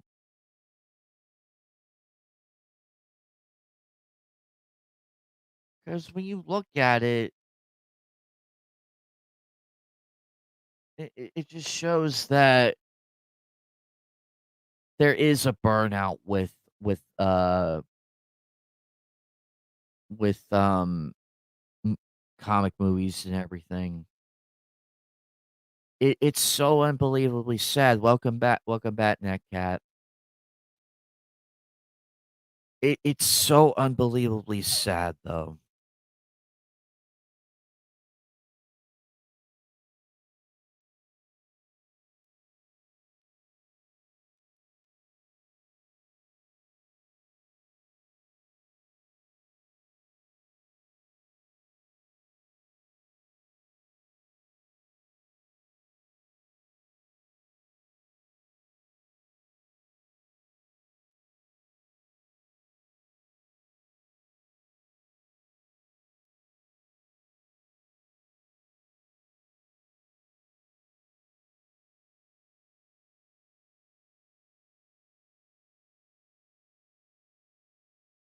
That is very true. Also, we have all the streaming services and every.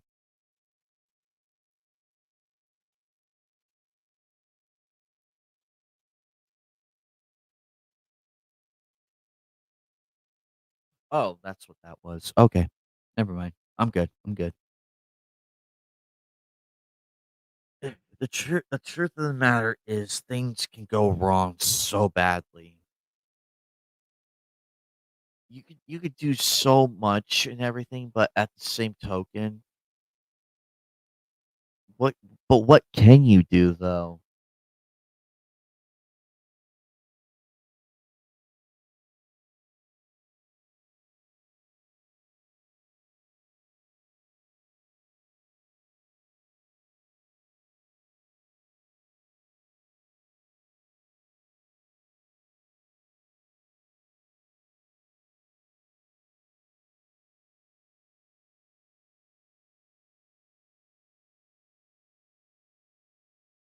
So with that being said, with that being said,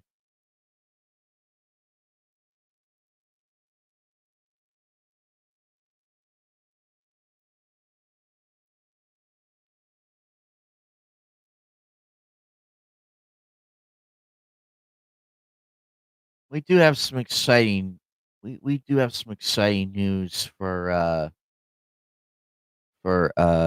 anime and everything. So hang on one second. I'm gonna pull it up real quick. Probably as a close.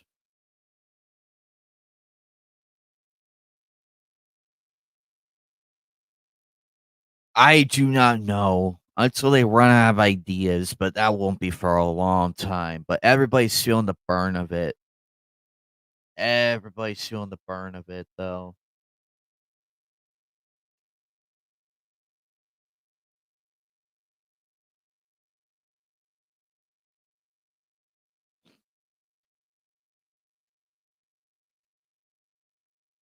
So here is what's coming up. Haikuyu, the dumpster battle movie streaming on Crunchyroll from October 31st, which is tomorrow. I like this series. It's a dodgeball. For those who don't know, Haiku is a dodgeball anime. A really funny, really interesting sports anime. Because and it has already has a movie out, which I'm very far behind in Hayu in uh Hakiyu actually. I'm sorry for the for the correction. Uh so the new movie's coming out tomorrow. Crunchyroll, I have a bone to pick with them because I'm not happy with what's going on lately.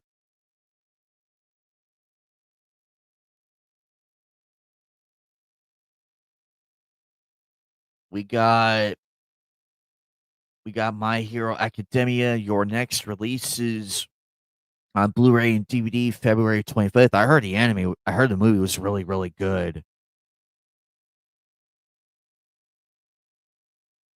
And then we have Aizen gets out in Bleach, Thousand Year Blood War, episode 31. Really interesting to see what's going on over there. Hey, Eagle Rider. I'm blocked by Crunchy. Aren't we all? Actually, you know what? There is one more news I didn't touch on. That I should have. Give me a moment. Give me a moment because this really pissed me off. This really pissed me off. Where is it? Where is it? So, if you want to, do you guys remember my videos that I made about Crunchyroll and everything? Well, yeah, bit yeah, they started removing comments and everything. Well, get this. Get this. I know this is only I know this was only 4 days ago, but this has gained so much traction. Fairy Tail and One Piece English dub VA David Wald tells fans that for the last 5 years, Crunchyroll opened my private mail, threw away your letters, and passed out any included items to their staff. Oh, that's good. I read your message on Discord, Eagle. I'm glad that it was something trivial from a cat. I'm glad you're okay though. I'm really glad, and it was nothing else serious. But I am very glad you're okay, and hopefully you feel better though.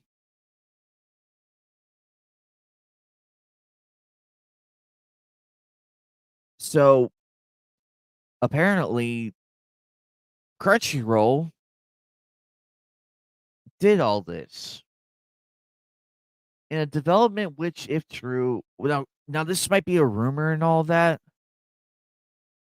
but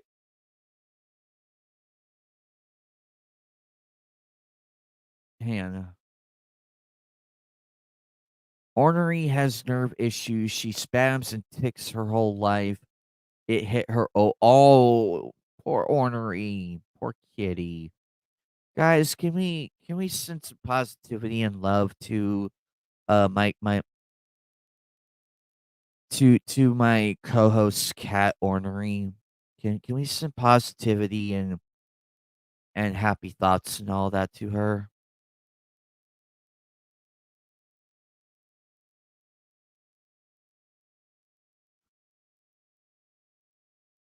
So here's the situation from my understanding. In a development which, if true, would mark yet another PR disaster for the anime streaming platform. What they did to Right Stuff Anime, I will never forgive them for that. And what else they are doing. Hey, Grumpy Old Gamer, check out his channel. He does a lot of classic games. He recently played a whole bunch of games. By the way, check out everybody's content that I highlight. Check out their content. They are very fun people, and I highly recommend them. I need to figure a way. I need to figure a way to get the Twitter chat up here. I need to figure if anybody knows how to implement the Twitter chat, please let me know. I am going nuts over here trying to figure out how to make that work. I know I don't know if it's supported here or not, but I would love to read the opinions of the people of Twitter right now in the chat boards and everything about all this. I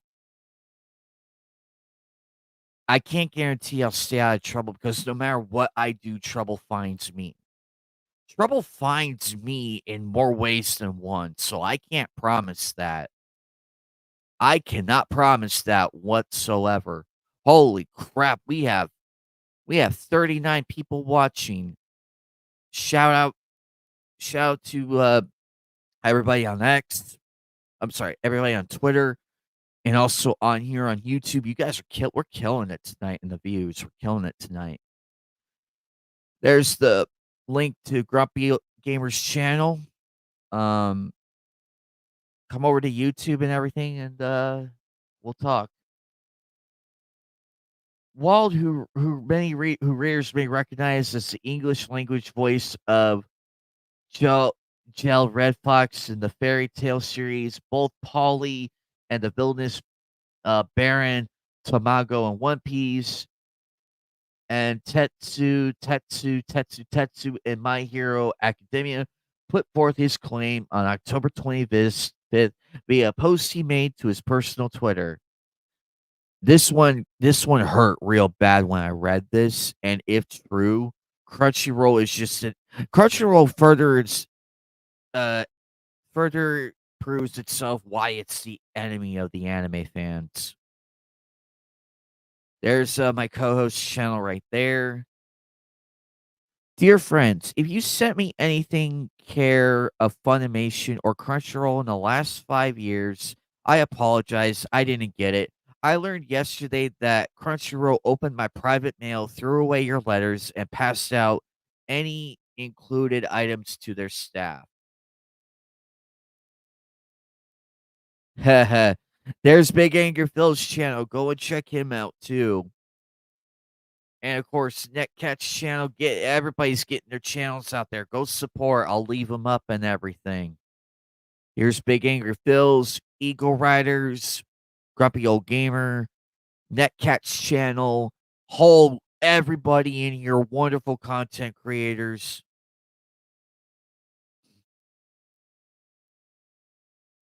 Twitter live chat is still busted. Doesn't connect with any streams. Thank you, Grumpy. Thank you.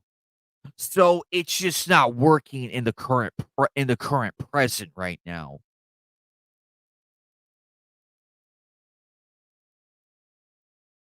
Okay, that explains it. Okay. Well, everybody on Twitter who's watching, Grumpy just gave us an answer right here, and I'm actually happy to hear about finally. I thought I was going nuts and everything, but it doesn't work here though. I don't know why. It won't let me post comments or anything, so I don't know what's going on. Elon, get this fixed. I would love to interact with the people on X as well. Get to interact with them, meet new faces and everything. I acknowledge don't worry, Twitter viewers. I acknowledge you, and I'm appreciative that 33 of you showed up to watch this random guy talk about gaming and anime news and all that.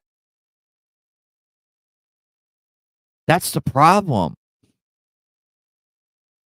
I can't see them either. No matter what I do, it won't let me. I don't know what I'm doing wrong. That's the problem.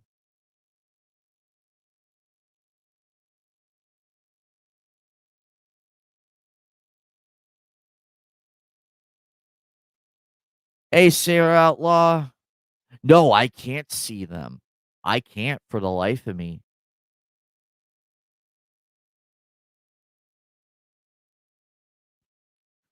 Like the chat and everything. Thank you, Netcat. Get back to me when you find Wolverine has been fighting with the Twitch chat for weeks. Can't seem to get it to work. Okay, so I'm not the only one who has this issue. Okay. Thank you, Grumpy and Netcat, for providing updates on that. Keep me posted on what's going on, and then once we get this figured out, I'll have both of you either one of you guys walk me through this so I can implement it correctly. Because I want to do this right. Because our friends on Twitter and everything, I would love to hear their opinions. All 35 of them. I would love to hear their opinions and talk and everything. Because you guys have been pretty awesome tonight. Same with people on YouTube. Everybody that's in the chat right now. I thank everybody for coming here tonight. All 43 in total of you. You guys have really kicked rock this whole thing. I've been getting bumps and views lately, so but I do thank you though from the bottom of my heart. So in closing, with everything that's happening, it's scary what's going on in the world of gaming and anime and all that, but there are bright moments here and there.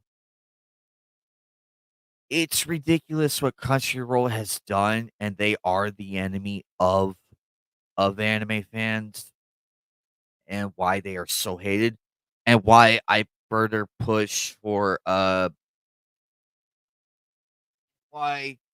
further push for physical copies and everything just to have them, just to stifle these power broken looking morons. But you guys have been awesome. And let me see if I can find let's see if we can end on a good note. What can we end on that would be fun to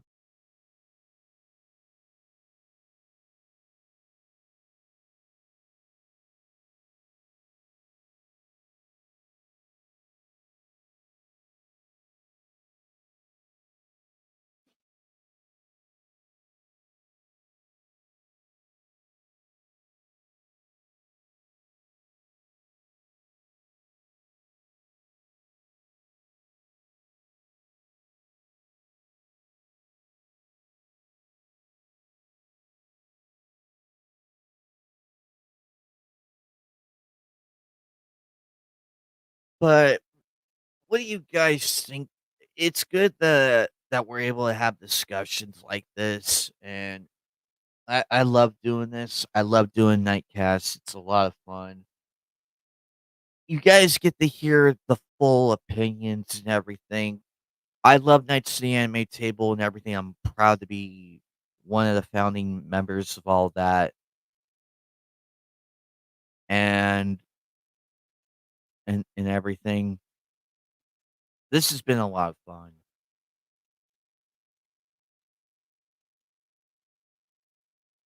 Let me see. Let me see what I can do.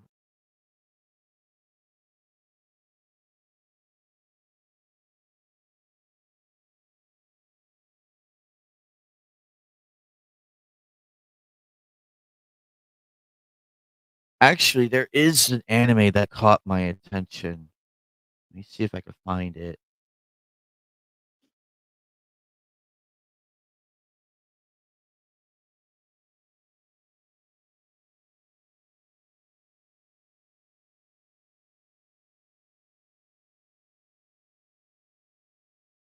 Let's see what we got. Let's see what we got for upcoming.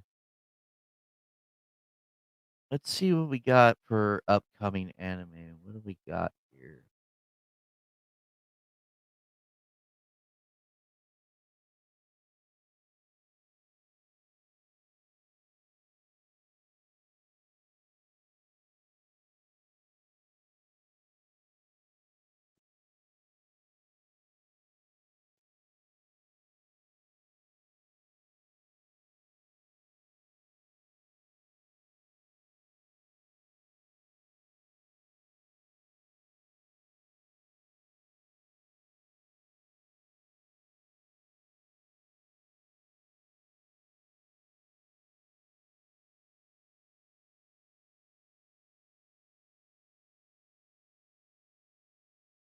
Just a lot of just a lot of cool things coming in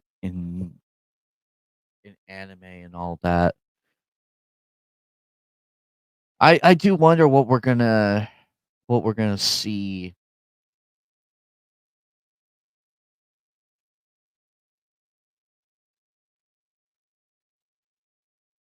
So it looks like we do have some anime coming. Hang on, let me. This will be my final news to cover, and then I'm gonna get out of here.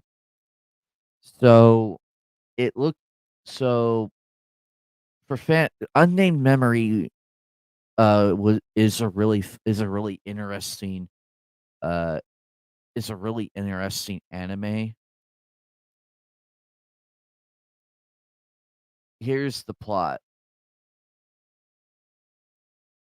Let me see if I can put it in the bolder.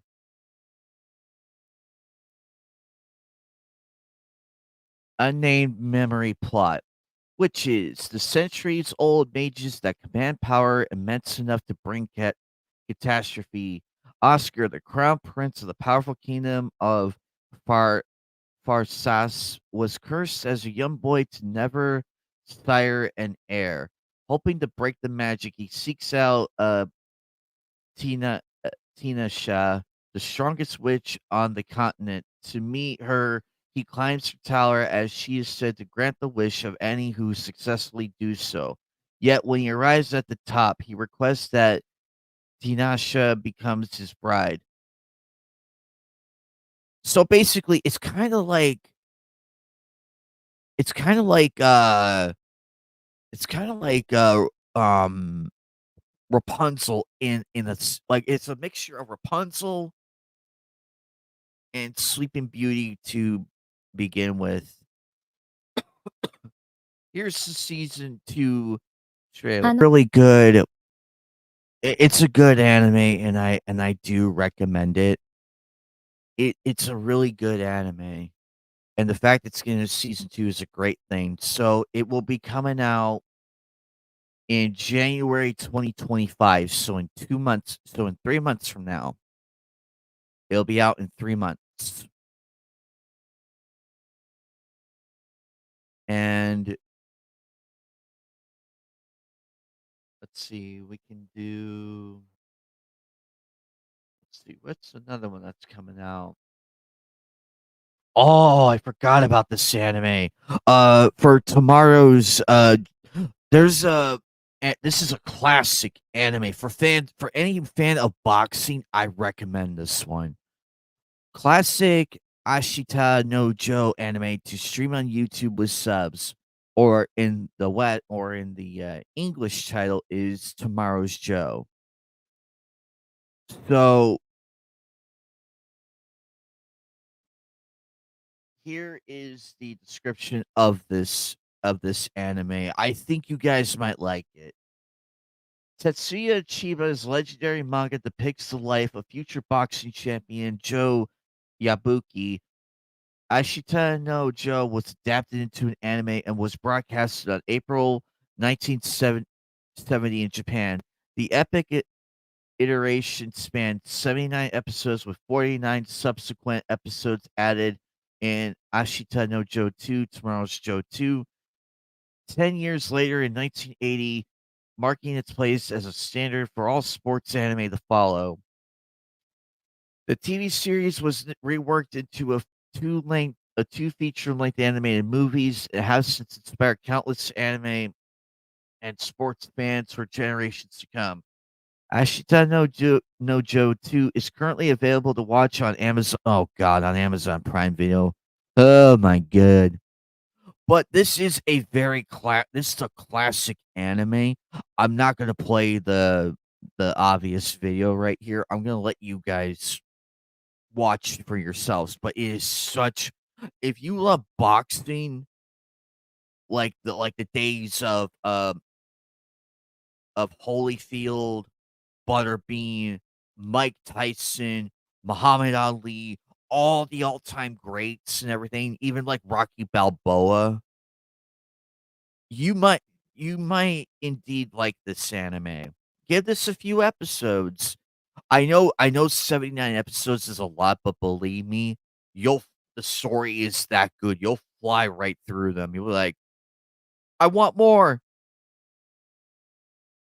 But this is a beloved classic. It's a very beloved classic, and I'm glad that it's getting the recognition it deserves.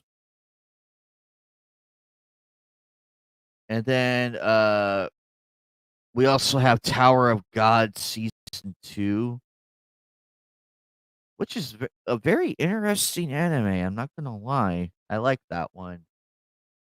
Um,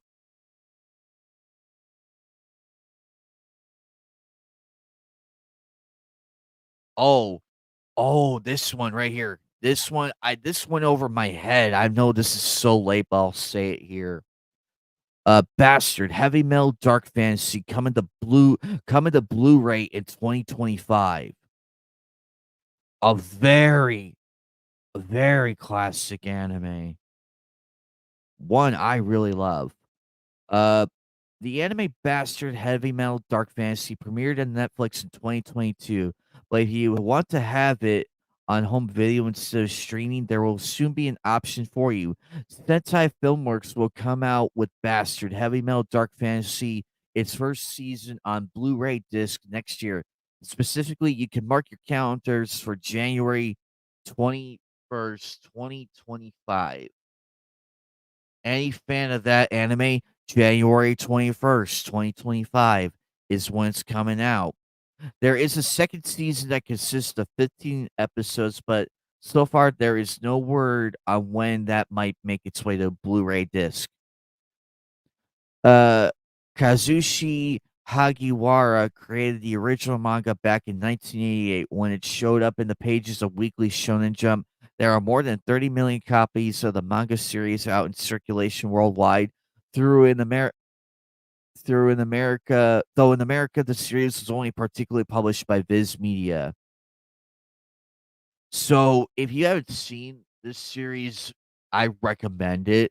It is a lot of fun to watch. It is so much fun to watch. What else do we got going on?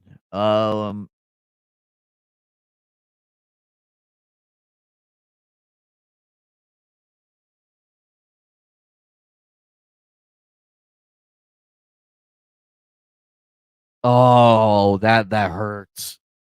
Unfortunately, for those who love Cyberphoria and Dendo, unfortunately, the cancellation.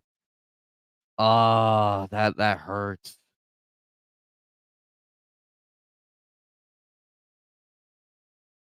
Oh wait, no, I misread that title. My bad. That was a misread. Pardon that. They were only developed for toys.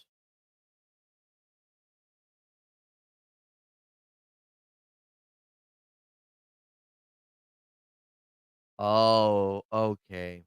It's the anime. It's the anime toy projects. Okay, that explains a lot. Okay. Well, guys, that will do it. Big thank you to everybody who showed up from Sunflower, Netcat, Sailor Outlaw, uh, Grumpy, Shiny Evie, Big Angry Phil, my co-host Eagle Rider, uh, California Ford, Bacon. Check out all their channels. Uh, DJ Ronnie G, Geek Hero Bubba. Yep, DJ Ronnie G right there. Go check out his channel. Sailor Outlaw George, Toku Punk. A lot of great people in here. Also, MGTOW Outlaw. Go support to them. Kermit Frog. Vegas J. Wonderful people. Twisted Artley for showing up. Also, big thank you to all of you on Twitter who showed up. I wish I would love to give you guys proper credit by name and everything and have everybody check you guys out. Until we get this situation fixed with the Twitter chat and everything, I'll be able to implement a lot more. But for now, hang tight. I cannot wait to discuss with you guys in future chats and everything. Tomorrow at 1 p.m. Mountain Standard Time, it's 9:23 right now. I will be going live with Crash Bandicoot Warped for the PS1. So I will see you all tomorrow. Happy Halloween. Go out and have fun. I love you guys. Big thank you to everybody for showing up. This was a lot of fun to do. I'm glad we're able to do this. And like I said, the opinions I express here are my own. I just want you guys to think for yourselves and how you feel about all this news and everything. Because I'm only here to give my thoughts on it and present with facts and everything and how I feel about it. And also just to have you guys think for yourselves. If you want a game that you feel would be right for you, go and support that creator. If the creator of that game or anybody bashes you, calls you trash or anything, don't bother with them. Go fund a different game company or any other medium uh that loves to make the content and everything. Anyway, guys, that will do it. Oh, and also, if you're wondering what's behind me, that is the Akatsuki symbol behind me that's in neon right now. I would love to get more neon stuff, but the plug I have only has one USB thing because the other one's occupied by my phone charger. But it's a lot of fun nonetheless. I might get another one, but I don't know where I'm gonna hang it though. We'll see. But anyway, big thank you to everybody on Twitter for coming on over, all 43 of you. Big thank you to everybody who showed up on YouTube and everything. All you guys matter, all 49 of you guys. It's sometimes 50. I can't believe we hit 50. It's growing and growing and growing and growing. Let's keep it going, guys. Let's make the channel successful. I want to get to 500 subs with everybody and start the process of getting this channel monetized for purposes only of having fun and everything. Because there are some things I do have planned, and probably in the future, if we're still here, I do want to meet. I want to do some meetups and everything. I want to. It's just a matter of if and when. But I would love to meet you guys one day. It'll happen. I'm optimistic about it, and you should too. Also, before I go, I'm going to leave you with this one piece of advice. Never let what happened this morning ruin the rest of your day. If you start off with a bad morning, don't let it don't let it kill your mood for the rest of the day. Shit happens. What matters is you go about the rest of your day and try to enjoy it. May have a bad start, but you can end it on a good note, though. You can. Whatever it may be, don't let that ruin the rest of your day. Because believe me, there are a lot of people who do need an uplift in life and everything and need a good mental and moral boost. Anyway, bye guys.